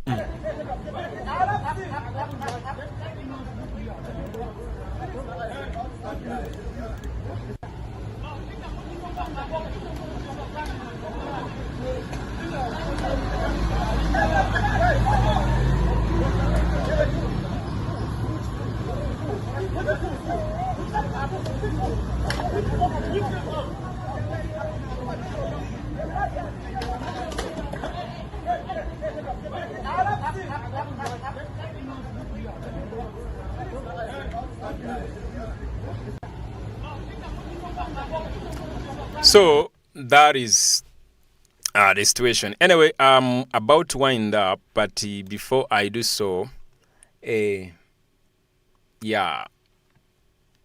before I do so, I want to take you to Kenya. Our comrades today had a press conference, and this is the message that they gave. I want you to pay attention to this message. The premeditated power grab and a military was not an election. It was a premeditated power grab and a military coup against the sovereignty of the Ugandan people, superintended for the benefit of dictator Yoweri Museveni, who grabbed power by the gun and so despises democracy that he once famously stated that he cannot be removed by a mere piece of paper. On January 15th, he transformed disdain for the people's will, as spelt out in the Ugandan constitution, into a criminal enterprise by using the ballot as a smokescreen to continue his brutal military occupation and family cabal. The 71.61% algorithm, a manufactured fiction. The announced results are the product of centralized forgery. We present the following evidence of a predetermined outcome. The impossible register. The Electoral Commission, EC, inflated the National Voter Register to 21.6 million voters to match the National Resistance Movement's, NRM, fabrications, with the ruling party having claimed earlier that it had a membership of 20.1 million. By this claim, the NRM membership register grew by over 100% from the 8 million members that were known as of the 2021 elections. This kind of growth is not only statistically impossible, but also grossly fraudulent. Independents by civil society groups and political parties confirm that the Electoral Commission register is poisoned with duplicates, some people appearing over 50 times to match up with the NRM register fraud. In other cases, biodata of deceased persons, minors, and ghosts, people totally unknown, were identified. The preset target. After shifting his narrative in late 2025 to claim 2.7 million votes were stolen from him, Museveni, in 2021, Museveni deployed an algorithm designed to hit a 70+% threshold. This was a coronation by calculation, not a count. In early 2025, Museveni claimed that Bobi Wine had robbed him of 1 million votes in the 2021 election. At the peak of the campaigns in November 2025, he increased his claim to 2.7 million votes. In 2021, Yoweri Museveni claimed 6,042,898, while Bobi Wine was given 3,631,437 votes was given. Here, Museveni gave himself a margin of 2.4 million votes. In the 2026 elections, Yoweri Museveni claimed 7,946,772 votes against Bobi Wine's 2,741,238 votes. The margin this time around is 5.2 million votes. The difference between the two margins of 2.4 million in 2021 and 5.2 million in 2026 is 2.7 million, the exact figure which Museveni says he was robbed of in the last elections. This can only be possible by a special algorithm of a predetermined result. A chorus of threats. And then you're next. From General Muhoozi Kainerugaba's tweets vowing to crush opposition, to the parliamentary rhetoric of his Patriotic League of Uganda, PLU group, members like David Kabanda, Minister Balam Barugahara, and NRM regime leaders like Speaker Anita Among and Deputy Speaker Thomas Tayebwa, among others.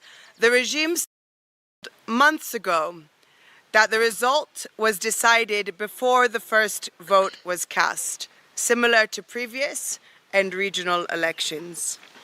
My name is Irene Soila from the Kenya Human Rights Commission.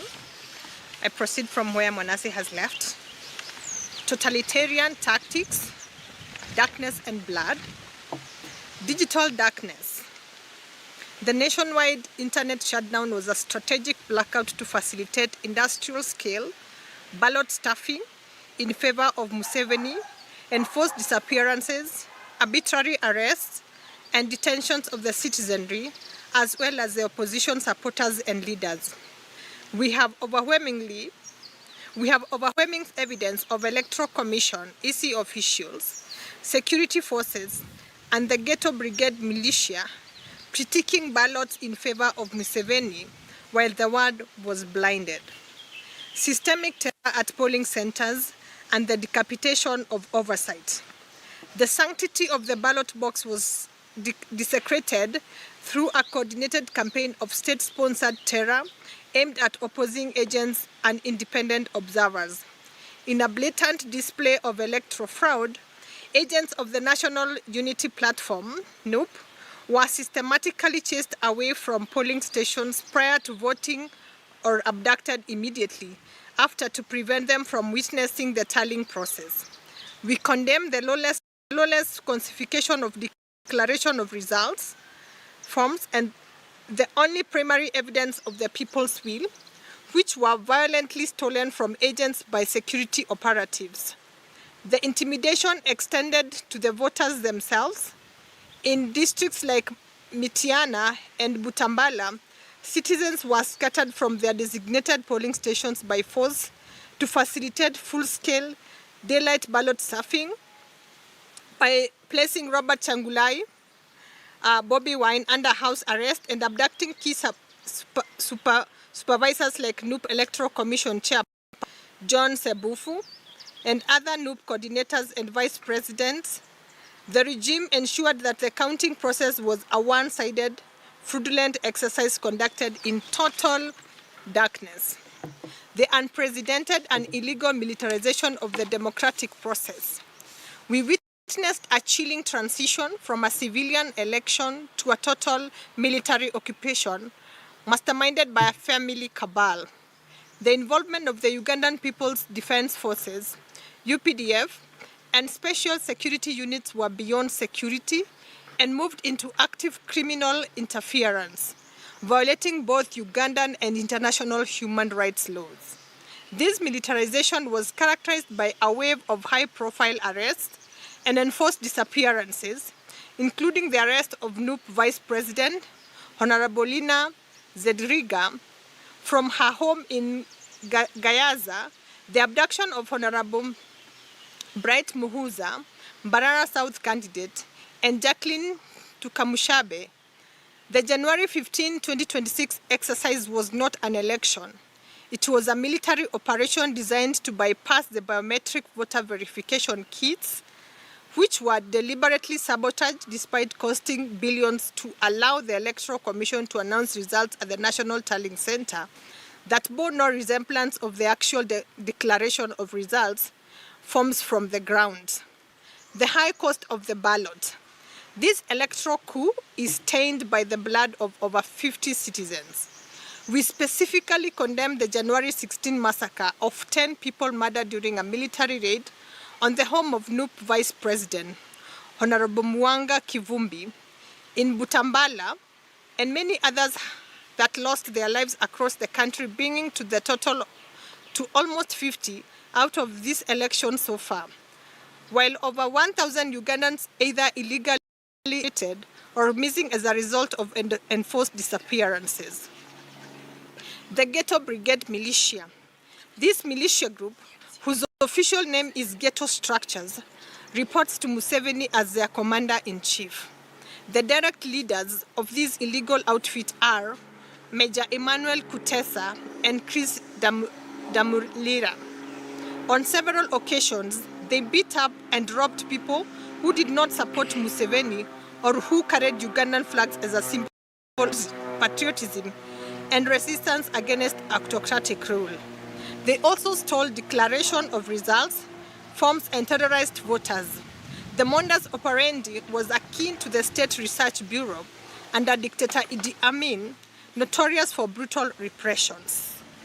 Thank you. I'm Cornelius Oduor, the Deputy Executive Director, Kenya Human Rights Commission. We take note of the regional complicity and we are calling out the African Union and the East African community. A shameful betrayal of the African Charter on democracy, elections and governance. To the African Union Commission, your January 17th statement congratulating Yoweri Museveni just premature. It is a profound betrayal of the African Charter on democracy, elections and governance. By endorsing a declared results of 71.61%, while the nation was plunged into a total digital blackout, and Robert Kyagulanyi, Bobi Wine's family, remained under illegal house arrest, the EU has signaled that it values the survival of autocrats over the lives of African citizens. You have chosen to ignore the documented abduction of NUP leaders, the nomination of candidates, the torture of activists, and the killing of citizens, effectively endorsing a crime scene as a democratic exercise. The AU's complacency today sets a dangerous precedent, suggesting that the Africa we want is one where sovereignty is stolen at the barrel of a gun while continental body looks the other way. To the East African community, complicity in the whitewashing of terror. To the East African Community Election Observation Mission, we condemn your utter failure to uphold the values of the East African Community Treaty. Your preliminary findings are a sanitized whitewashing of a military occupation that bears no resemblance to the terror witnessed on the ground. By failing to report the brutal late-night raid and massacre in Butambala, the disappearance of local observers, and the blatant daylight ballot stuffing in locations like Mitiana, you have abandoned your mandate as a regional guardian of democracy. We demand an immediate retraction of your report. The people of East Africa deserve a community that stands for truth, not one that serves as a public relations firm for family cabal. So I am Cyprian Nyamwamu, the convener of Kenya Bora Tuitakayo, and I will read the last part on the urgent call to action demanding justice and restoration. And we are doing this as the Pan-African Coalition. We demand an immediate end to the state's war against its citizens and their defenders in Uganda. To the ruling Museveni family and the NRM regime, we demand for the release of all political prisoners. And this we demand the immediate and unconditional release of all the prisoners, activists and abductees. Political detainees on the length remands must be brought to court or unconditionally released. The state must seize the illegal or arbitrary detention of opposition leaders and their supporters. We call for the reinstatement of all NGOs and the stopping of harassment of the media. We demand the immediate retraction of all the illegal suspensions of NGOs, tens of them actually, targeted by the NGO Bureau in Uganda. The weaponization of regulatory bodies to decapitate civil society oversight must end now.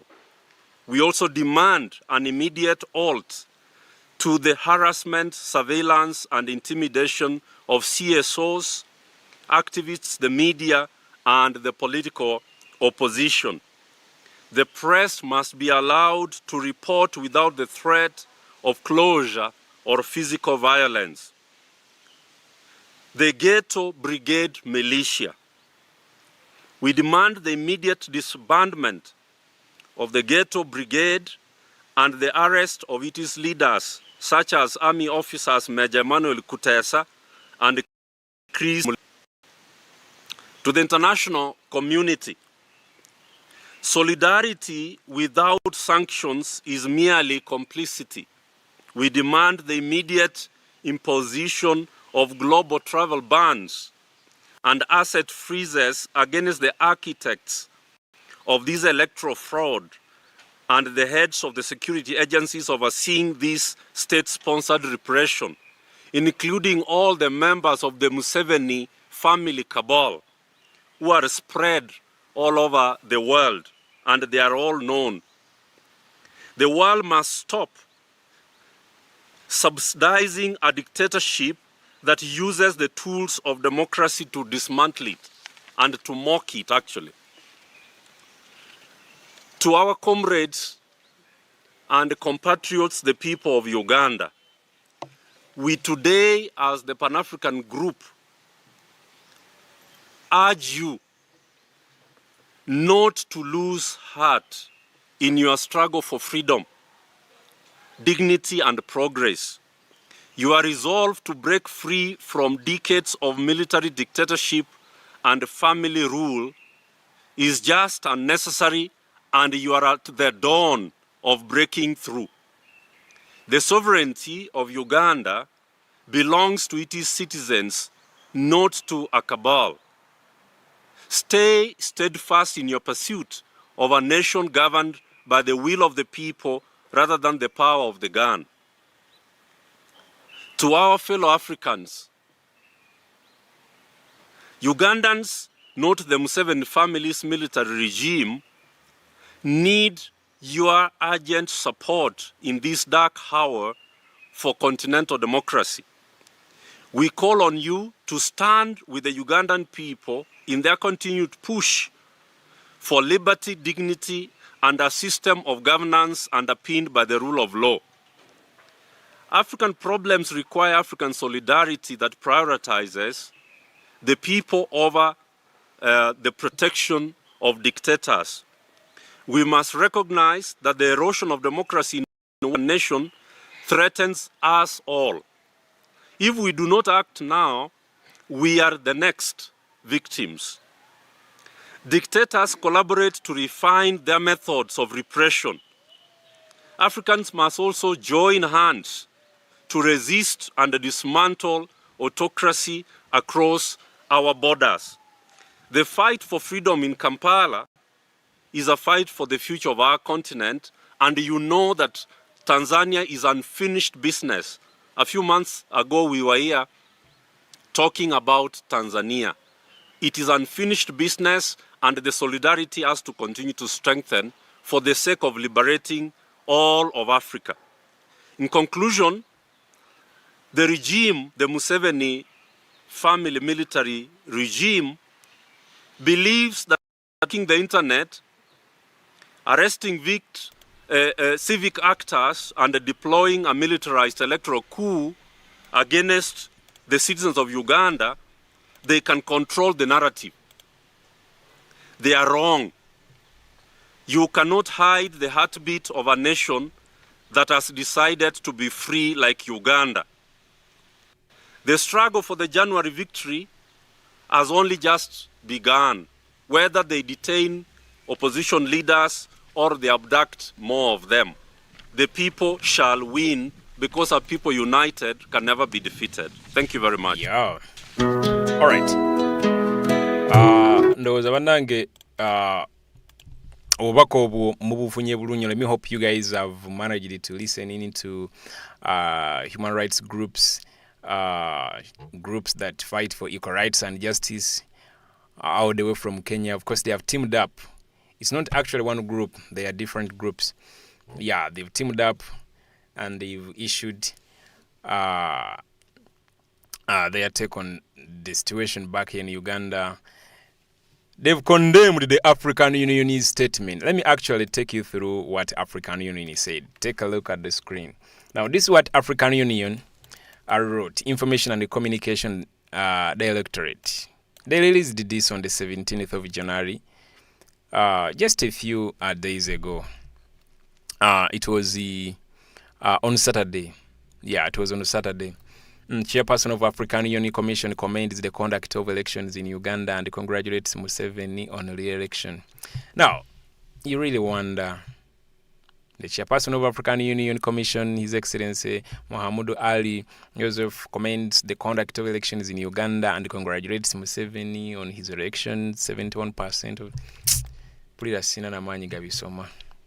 The chairperson expresses sincere appreciation to His Excellency Goodluck Jonathan, former president of the Federal Republic of Nigeria, for his sterling leadership of the Joint African Union, Common Market of East Africa and Southern Africa, COMESA, Intergovernmental Authority on Development, IGAD, Election Observer Mission to Uganda. The chairperson further reiterates the commitment of the African Union Commission to continue to support the promotion of democracy. Which kind of democracy are you guys promoting? You are promoting authoritarianism. You are supporting. You are promoting dictatorship. You are promoting autocracy. And effective governance in the continent while applauding the people of Uganda. Don't applaud us, you guys. Go applaud your. Let me even stop there. Anyway, it's just annoying because of all the things that are happening in this our country, Uganda. Then you hear such kind of organizations that would be the guiding lights of this continent writing trash. Now, I commend my brothers and sisters all the way from Kenya. Salutations, comrades. Tuchali gumite, tuchali bagumu nyonyo. However much bamu bagwamu kumanyi here and there, yeah, but we are still pushing on. Yes, the streets are still like this. Yeah, streets zichali zo bwezityo. Streets zichali bwezityo. Side wamu. Bana yuyo bamugo. Kati bamugobira ki? Genda kuwa. Ha, awonyi. Banake. Banange. Ejoni yo ne kutwala. Chitalia direct. Bakunyigireyo wansi mu kagundi je muteke ebigere nga mula babinyiga. Sinikenyo wansi ne bakulinya nako. Bavuddeko. Bavuddeko. Nakabana kutomugo.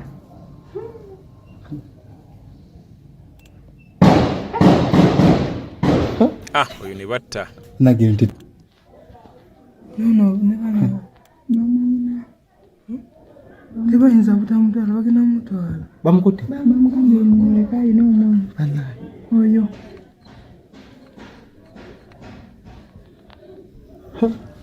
Anyway.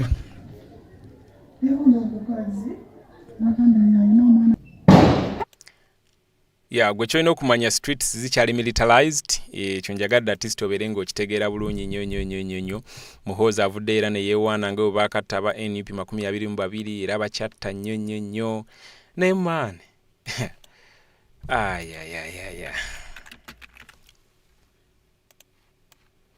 Ya, kankulage ku byawandiise era. Naye of course kututeekamu katengo. Kututeekamu katengo gwe kyolina okumanya.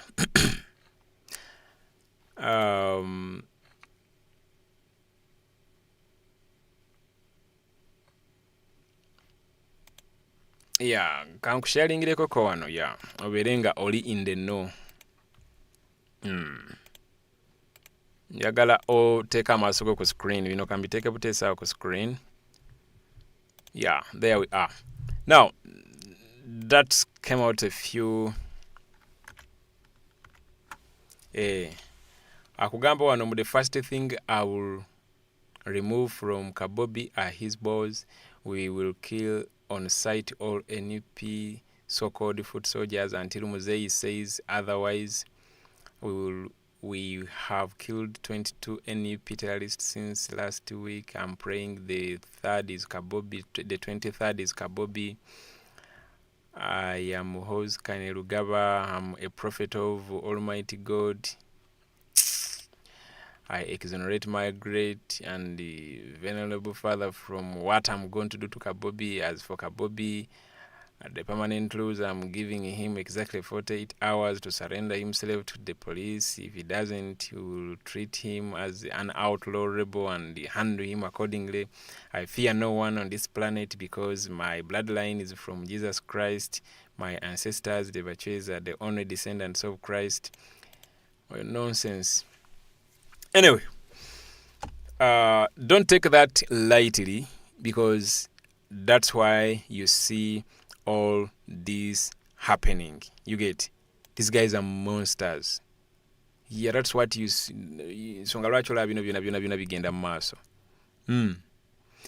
If a CDF comes out with that kind of a language, what do you expect the policemen to do? What do you expect these guys to do if a CDF speaks of that language? What do you expect of these two? That's why the lawlessness is too high. That's how dead this country is. Yensonga lwaki tuyina okwekolamu mulimu ng'abana Uganda tuveyo tugambe ekimala kimala. By the way, on a serious note, bino byonna tebigenda kuggwaawo. Gwe wenna ali eyo ng'osuubira nti no maybe wagenda kubeerawo miracle nti oba wabeerewo ebikyuka. Muganda wange tewana kimu kigenda kukyuka singa tuba situekoze mulimu, especially mu kaseera kano nga tension ekyali y'amaanyi nnyo. Kwekyolina okumanya tension y'amaanyi. By the way, ne mobile money tebana bazizaako.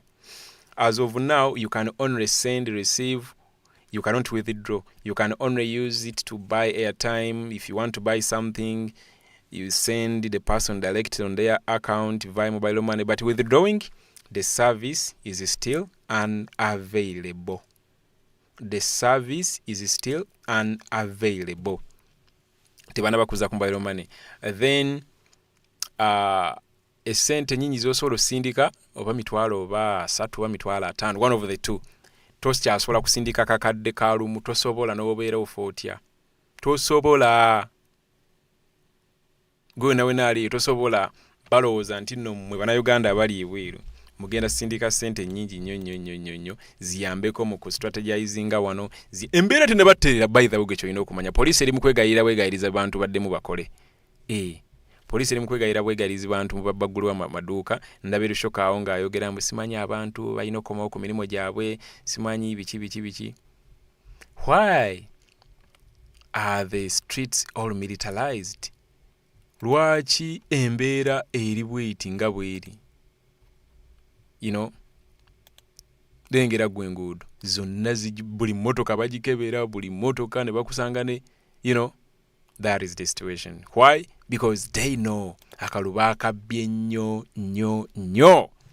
Bakabye nnyo kabalemerawo. Kati mpazi n'ekirala tebalina declaration forms bye balangiridde tebigatta yadde n'omulundi n'ogumu. Anyway, owulidde obubaka okuva mu baganda baffe ab'e Kenya bo badde bafollowinga bulungi nga bagenda banootinga bakubulidde lwaki they were premeditated results. Nenga banange munzikirize olunaku olwaliro nkome wano tujja kuba tuddamu olunaku maybe linzo ko olwenkya oba after tomorrow. I'll communicate for those in our WhatsApp group. I'll be communicating okulaba nti nzija okubatuusaako obubaka obw'enjawulo. Naye nga otunuulira ekiwandiiko wano okuva mu MTN oyinza okulowooza nti ajje byolimba. Banange nze ku platform yange eno mbeera saagala kukola ki? Saagala bbawa mawulire gatali matuufu, mbeera ntya nnyo kubamba w'ekitiibwa bantu mmwe. Yes, mbeera njagala nembawo ekintu nange kyenkola ki? Nange ekintu kyembeera nyinako obukakafu. Kati bw'otunuulira awo MTN ebadde yina gweddamu. Yes, MTN badde ina gweddamu just 42 minutes ago yiyo screenshot eno wenjifunidde wadde nti gwe badde ddamu yadde ya postinze 13 hours ago. Kiba kitegeeza olunaku lwadde lwajjo yamubuuza bannange Kasingora Ezra ya bannange MTN kiki. I don't know whether you guys seeing my screen. All right, yeah, you can see. Yamubuuziza bannange MTN kiki kikyaganye. Here we no longer work we mobile money operators. Think about us too. mobile money ne muddamu, I mean MTN Uganda ne muddamu ne mugamba, hi Ezra, apologies for the inconvenience. Please note that mobile money restrictions are still in place in accordance with Bank of Uganda guidelines. We will keep you informed once the restrictions are lifted. MTN both. Ndozo kitegede bulungi. Byebyo kyekimu ne ku Airtel, ate ku Airtel yo bakulagirawo wali in bracket ogenda ku withdraw service not available. Lwaki omusajja golengere mabega ku screen yange wano. Yoyo kati nsongola kinkubuuza okyayagala akugambe kimazima ddala president wa foyo kyamwagaza ki? Nenga mbadde balabi balungi okujjako nga waliwo ayina ekibuuzo kyabuuza, nsobodde artist okujja nsharingeko nammwe biki ebigenda mu maaso n'okubawa ku bubaka obw'enjawulo ne video ntera bakolerayo video mbasiri live ne mbakolerayo ku video ku ebyo ebiba biriwo nenziba uploadingira bwa uploadings nga size live ezo nazo oyitanga wano ku platform. Beera nkukubiriza nti turn on your notification alerts wobanga osubscribe nze ku mukutu guno beere nga tomissinga out. Kiba kyamakulu nnyo okubeera nga gwaba asoose okufuna okubeera notified wembeera nga nyina anything kyembeera ntaddeyo ku mukutu guno. Then n'ekirala okwata obubaka buno naawe n'obwongezaayo ku platforms endala, era nakyo kiba kiyamba abantu ababira ku platforms endala nabo babeera bamanya ki ekiba kigenda mu maaso. Yes, ninga mubali nnyo pushinga message, mubali nnyo sharinga message. Nabadde nataddeyo Paul wano nga mbasaba okusharinga message eno. Okay, bantu 15. So seba abantu 15% bagambye nedda. 88%, 85% ne bagamba ye. All right. Obunyampi bubeerawo ko wano sebo nga no umanyina bubeera board obunyampi. Afraid agambe JB, I have a question. Yes, buuza. Comment section injirimu nnyo kati. Comment section injirimu nnyo kati. Comment section injirimu. Nadde ngambye okutaama simu naye obudde ndaba bungenzeeko. Nadde ngambye okutaama simu tuwayeemu twogeremuko. Naye maybe kijja kubeera nga JB Ssentamu webale nnyo naawe. Yeah, thank you so much JB. Most welcome. Yes, Nakandi Jalia, good night. JB, good night too. Joseph Agambi, I want to join. You want to join what? You want to join what?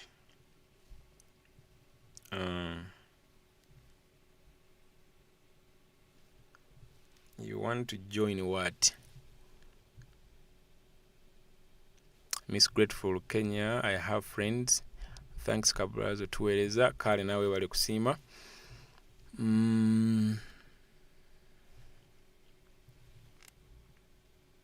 Okay.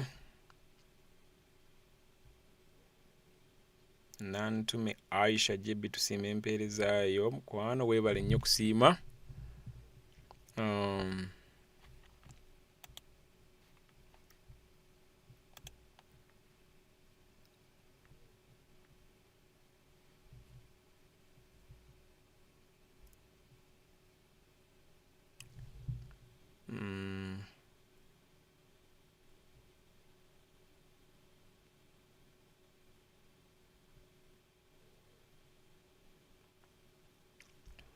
JB, what can we do to get the fear out of Ugandans and defeat this regime? Ekyo kibuuzo tujja kiddamu ffenna wano ku live. Kibuuzo kinene. Kinene. Kibuuzo kinene.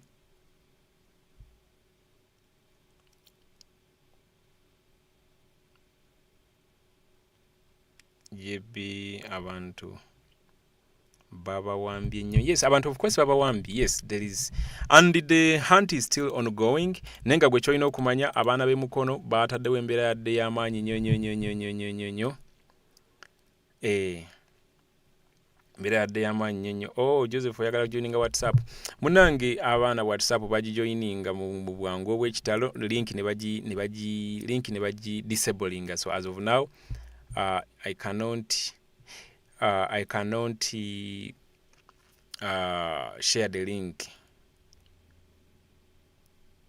Okay. Bannange waliwo ekintu kye mbadde nderabidde. Ate nno kya makulu nnyo nnyo. Kino kigenda eri ku buli muntu yenna bambi asobola okubeerako n'obuyambi bw'atuusaako ku baganda baffe abamu. Waliwo ebintu bye sitasobola kwogera wano, naye obeera ng'osobola okuntuukirira personally, ennamba yange yiyo 07. Waliwo ani abadde abuuza wano, Ken Prudence adaabuuza JB number for support. Ennamba yange eri 070643777776. Yes, enamba yange yeyo. Yes, Prudence enamba yange yeyo. Naye then the other thing, Senyonja abuuza kati JB kyekiddako. Nedda, bannange tulina okugenda mu maaso nga tukola mobilization. It is not yet over. Omukulembeze kenyini akikugambye it is not yet. Oyagala kungamba nti no kati kiwedde. Nedda. Gwe byonna byola bigenda mu maaso okubeera nga ba deployinze ku street bagoba abantu misana kiro, baganda baffe bali makomera kibyo. Lwero olugendo. Ebintu bino eby'okutwala ba dictators tebitera kuba byangu. Naye abalemerako be bamalako, gwe kyolina okumanya tebitera kuba byangu. First of all, tulina okubeera nga tuli bangi abavaayo ku highlighting ensonga eno. Kati sooka gwombuulire bantu bameka b'omanyi abakola live streams zino nga zenkola. Baganda baffe bali mu diaspora eyo, bayina equipment zonna. Ayinza okugamba nti nno siina budde buli kiseera mbeera ku mulimu. Kati ogibayita sacrifice. Can't you sacrifice some 2-3 hours n'ogamba kansiigire ensi buli kimu ekigenda mu maaso mu ggwanga lyaffe Uganda? Gwe mbulirayo bameka b'omanyi abaweereza ng'ogyeko nze, ng'ogyeko nga yeekolera, ng'ogyeko Lumbuye, ng'ogyeko Ghetto TV, ng'ogyeko abaana babeera ku TikTok ba uptop n'abasigadde abalala. Bameka gwe b'omanyi side eyo? But do you know that we are 49 over actually 50 million Ugandans? So we need to all get involved. Nenga to losing a hope. Okitegeera, to losing a hope. Engwala zibeeramu. Yes, abantu abasinga ade bamanyi nga 15 wekigwera. Nedda. Yagala gana kiriza leka kisobola n'okuggwa wiiki ejja. N'olunaku olw'enkya lusobola okukya nga waliwo ekibaddewo. Nekikyusa olugero lwonna. Ekikulu kya byonna genda mu maaso nga tumobilizing. Though, let me advise according to the way I say things. Never put a deadline ku revolution. Ekyo tokigezanga n'okikola. Obeera nga oli activist, a revolution tebagiteekerako expiry date. Nti ultimatum ya lunaku luno. Nedda. We always keep pushing until olunaku olukola ki. So anga abaana b'omukono bali mu kukola ku making sure nti tubeegattako, abaana b'eruweero ne tubeegattako, abaana b'Entebbe. Gwe kyolina okumanya eggwanga likyali mu tension y'amaanyi. Lwaki? Abantu obusungu bungi. Gwe tomanyi bantu bavuddeyo kulonda Kyagulanyi. Walabyeko ka video nga oli akutte ballot papers ng'ali mu kusoma n'asoma obululu bwa Museveni obusoba mu 2 oba 3 consecutively? No way. Kyagulanyi yekka n'ogende obuvidiyo bwafubutuse okuva Mbale, same thing. Bwafubutuse okuva walabyeyo ka video n'akamu. Anti bagamba Museveni agamba yawangudde n'obululu 7,000,000. Wabuliddeyo muvubuka n'omu, kuba half of Uganda's population are below the age of 17 and 85% are below the age of 25. Ate that number balonda. So there is a section abalonda kwabo. Walabyeko ka video n'akamu okujjako kano Museveni gye yalondedde ng'ate engeri gye balonzeemu naawe kennyini wabirabye balonze webati we balonze. Tunda teeka amaaso ku screen. Webati we balonze. we batyo balonze ndowooza olengera engeri gye balonzeemu we batyo balonze kati waalabyeyo polling station n'emu oli ng'ayimiridde ali mu kusoma Museveni buli ka video akafu buli koolaba Kyagulanyi Museveni bamusomayo nga wayiseewo ezidakiika nga 2 Museveni why talina buwagizi yadde n'akamu yadde so tugende maaso nga tupushinga tugende maaso nga tumobilizinga though underground especially naye ekirala mpozi kyendabye ekyabuzeemu kyekyokubeera nti okwesupportinga kuba njagala nkubulire nti abaana b'emukono bo bataddewo embeera abaana b'e Luweero bataddewo embeera abaana b'ente bataddewo embeera abaana be naye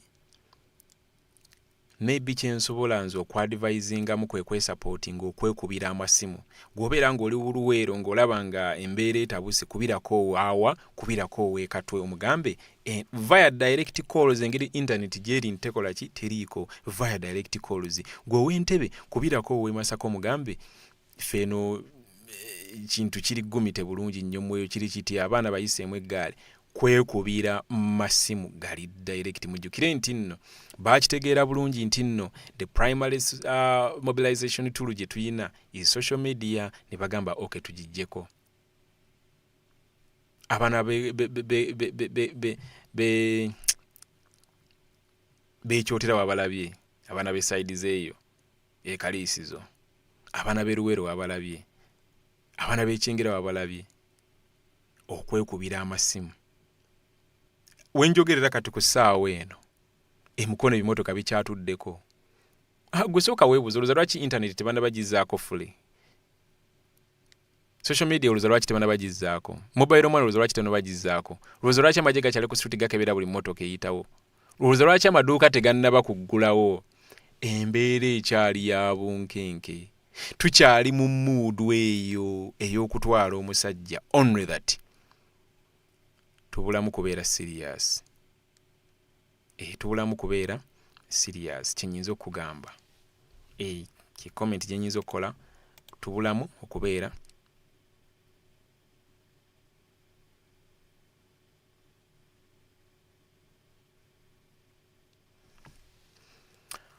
okay mpozi n'ekirala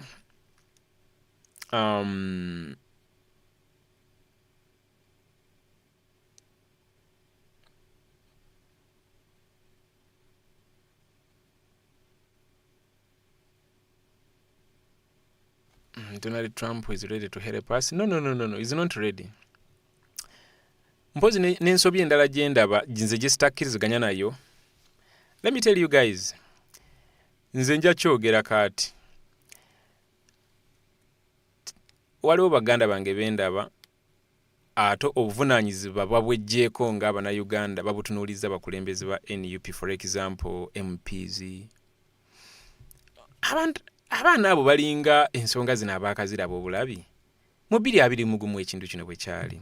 Guys, let me tell you one thing.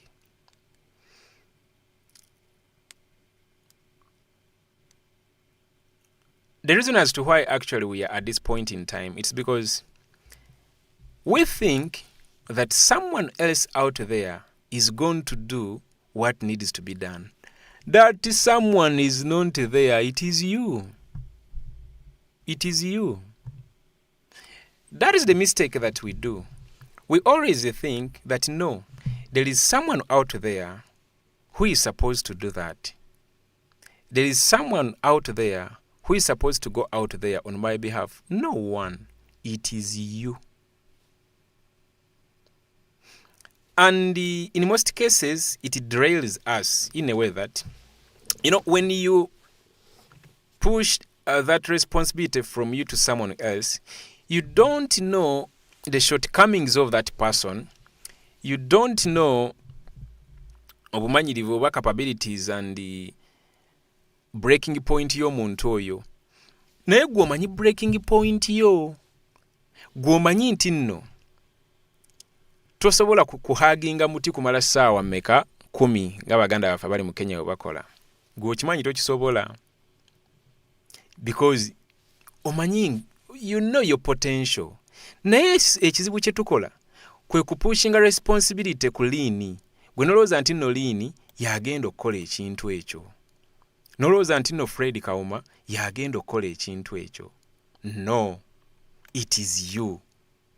Si Fred Kauma, si Bobi Muwonge, saani. Singa buli omu ayambala responsibility eyo tujja kuvaamu kino mbuyiyi naye gundi oli lwaki? Lwaki gundi oli? Lwaki? Ye akusingako siteeke ku Uganda eno? Nedda takusingako siteeke. We all have an equal stake ku nsi yaffe eno Uganda. Kati kyenyinza okuwabulamu tulekeraawo okweggyako obuvunaanyizibwa okubusiiga abantu abalala. Kijja tuyambako so twambale obuvunaanyizibwa buno ffenna. Obuvunaanyizibwa buno tubwambale ffenna, tetubupushingayo kubatiku, tetubupushingira bantu balala, kuba omuntu oyo gw'obupushingira tomanya breaking point ye. Tomanya nti noyo banankubamu oluyirumu we wati ajja kuzirika. Tomanya yo wanaawulira kati waliwo baganda baffe nga ye waawulira sound y'essasi. Ebyo tebimulya mwana ng'ebyo yabimanyira okitegeera. Tomunyumiza sound ya ssasi simanyi bya tiyagasi era nga banakumbira ajja kukola ki. Kyokka wabeerewo nakandi ye nga ajjagira bugizi bwati. Kyokka ate gwe oli mu kugamba nakandi yabakola kiso yaba nti nno agenda wali. So kati ffenna twambala obuvunaanyizibwa ng'Abannayuganda. Tugende mu maaso nga tumobilizinga. Naye obuvunaanyizibwa buli omu abwambale individually. Kitegeera? Buli omu obuvunaanyizibwa abwambale individual gwenga gwe kuba we all have an equal stake. So gwe muganda nga addambuuza nti nno tuzzeeko ki oyinza obeeranga nti nno obeeranga ebigambo bya pulezidenti waffe atakola ki abadde ajja atabiwulira bya pulezidenti waffe yakugambika n'akaseera akasigaddeyo iffe tuyina okubeera nga tukimala. Naye ensembayo nga nkugaba nange toggwamu maanyi. Olunaku terugeza ne lukeera ng'oweddemu amaanyi. Togeza weekake okusigala ku mulamwa. Jjukiramu nti nno kali akagambo kenda kugambye nti the road to success is always under construction. Ojja sanga dead ending olina creating a way. Ojja sanga road block ng'olina okubaaka engeri gy'ogibuukamu gy'ogiyitako. Luno olugendo lw'olutwembaakingako. Kati embeera eno ey'okulaba nga tetunnaba kwekolamu mulimu guli gwe nnyini nga ogwandibadde tekikumalamu maanyi. We are still on course.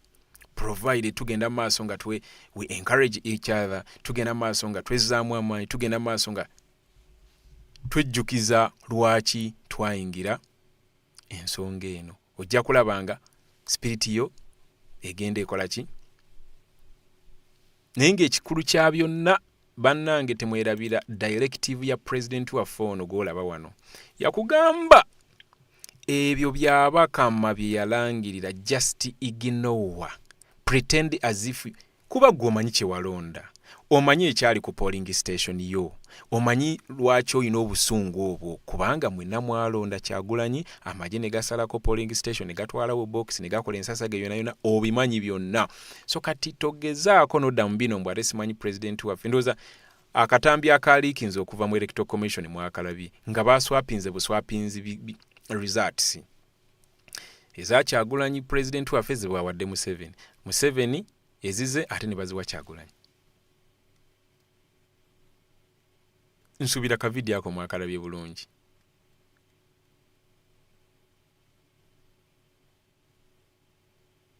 So gusooka n'obuuza ekibuuzo lwaki oyagala enkyukakyuka. Anyway, kankomaawo naye nga banange togeza olunaku ne lukyanga oweddemu essuubi.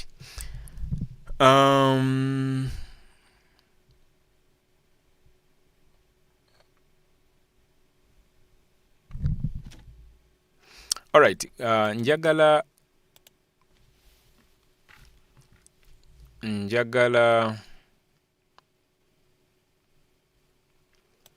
yes, gwe wena obanga olina enamba yange nagitaddewo naawo mu comment section. yes waliwo baganda baffe abeetagisayo ku buyambi bwe sitasobola kukola ki bwe sitasobola kuyisiza wano ku media bwe sitasobola kujja wano kwogera naye gwenze ntuukirira twogere yes ku namba eyo WhatsApp suubira ebibuuzo byonna byonna banange mbizzeemu ebibuuzo byonna byonna mbizzeemu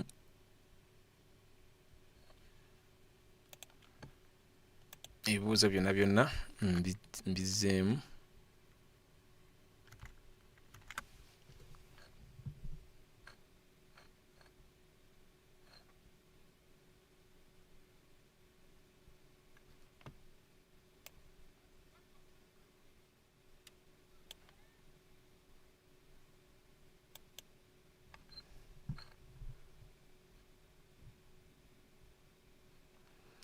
naye nga buli kimu ekitambula ekigenda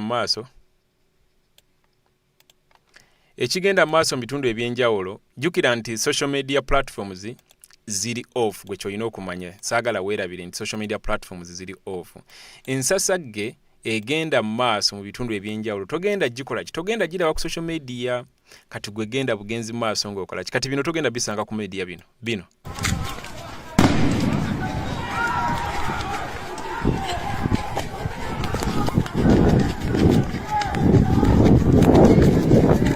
kano ka video ka leero of course embeera eri mu bitundu ebyenjawulo togenda gisanga ku media togenda n'obeera ofoota togenda gisanga ku media yeah.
bano ab'ekalungu bamutaddemu kofini ne bamuteekako ekifaananyi kye wano tuba tuli kalungu njakomawo olw'enkya nze nga bwe mumanyi ngwe ncollectinga information emala mbeera saagala kujja kubawaayo kamu bubiri mbeera njagala ne tumala wano ebbanga eriwera nga mbawo ebintu ebyenjawulo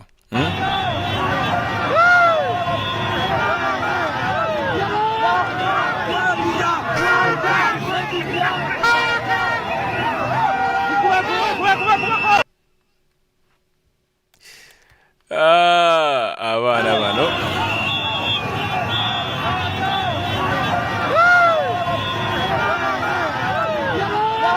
ekifaananyi bakitadde upside and down nga kyekikulembedde keesi y'omufu kati olaba ekyo bakikola ku mukulembeze ali ku mutendera gwa member of parliament oba mpuliriza bulungi kano kankoogere mukama olaba bakikola mukulembeze ali ku ddala lya member of parliament olaba bakikola ku mukulembeze ali ku ddala lya member of parliament endowooza ekiddako ne wesitakyogera anyway mwebale nnyo bambi okubeera nga mufollowinga omukutu guno okubeera nga mufuna buli kimu ekigenda mu maaso mu ggwanga lyaffe Uganda sigenda sukako wano tujja kuba tuddamu later on naye nga oyitawo wano ku platform mbeera nkulyetinzeyo videos ez'enjawulo okubeera nga nkusigira ekifaananyi biki ebiba bigenze maaso binnye besitakuwadde anadde entegesa okuba omuvubuka ono bambi gwe baasiba mu 2 ne bamutuusaako gw'obuliisa maanyi nga basajja man bintu bingi naye nkyakomawo kubeera nga byonna nja kubeera nga mbi compilinga bulungi eyo nayo show ejja kuba ndala naye nga as of now I wish you the best of the night. I wish you the best of the day. I wish you the best of the evening, wherever you are. I know very many of you are in different parts across this planet. Nsiba mbagamba nti gwanga laffe ino Uganda buli nsojja kusangayo muna Uganda, n'ogenda e Cambodia, n'ogenda e Iran, n'ogenda e Iraq, n'ogenda wa ojja sangayo muna Uganda. Nga nagambye abantu aba commenting ensi ze balabiramu live video and right now oyinza okwewuunya. Nga nabagambye nti comment which country are you watching from, oyinza okwewuunya. So kati ensi ezimu obudde bwa kumakya, obumu bwa kawungeezi, obumu bwa kiro, obumu bwa misana. So wherever you've tuned in from, abalabira ku zi phablets, ku zi tablet, ku zi smart TVs, ku zi smartphones, wherever you've tuned in from, wherever you are, salutations, peace and love. Nayenga togwamu manyi, togeza n'ogwamu essubi. Lastly but not least, President His Excellency Kyagulanyi akugambye, it is not yet over. Katandika butandisi. In brief kyakugambye nti katandika butandisi. Bye bye.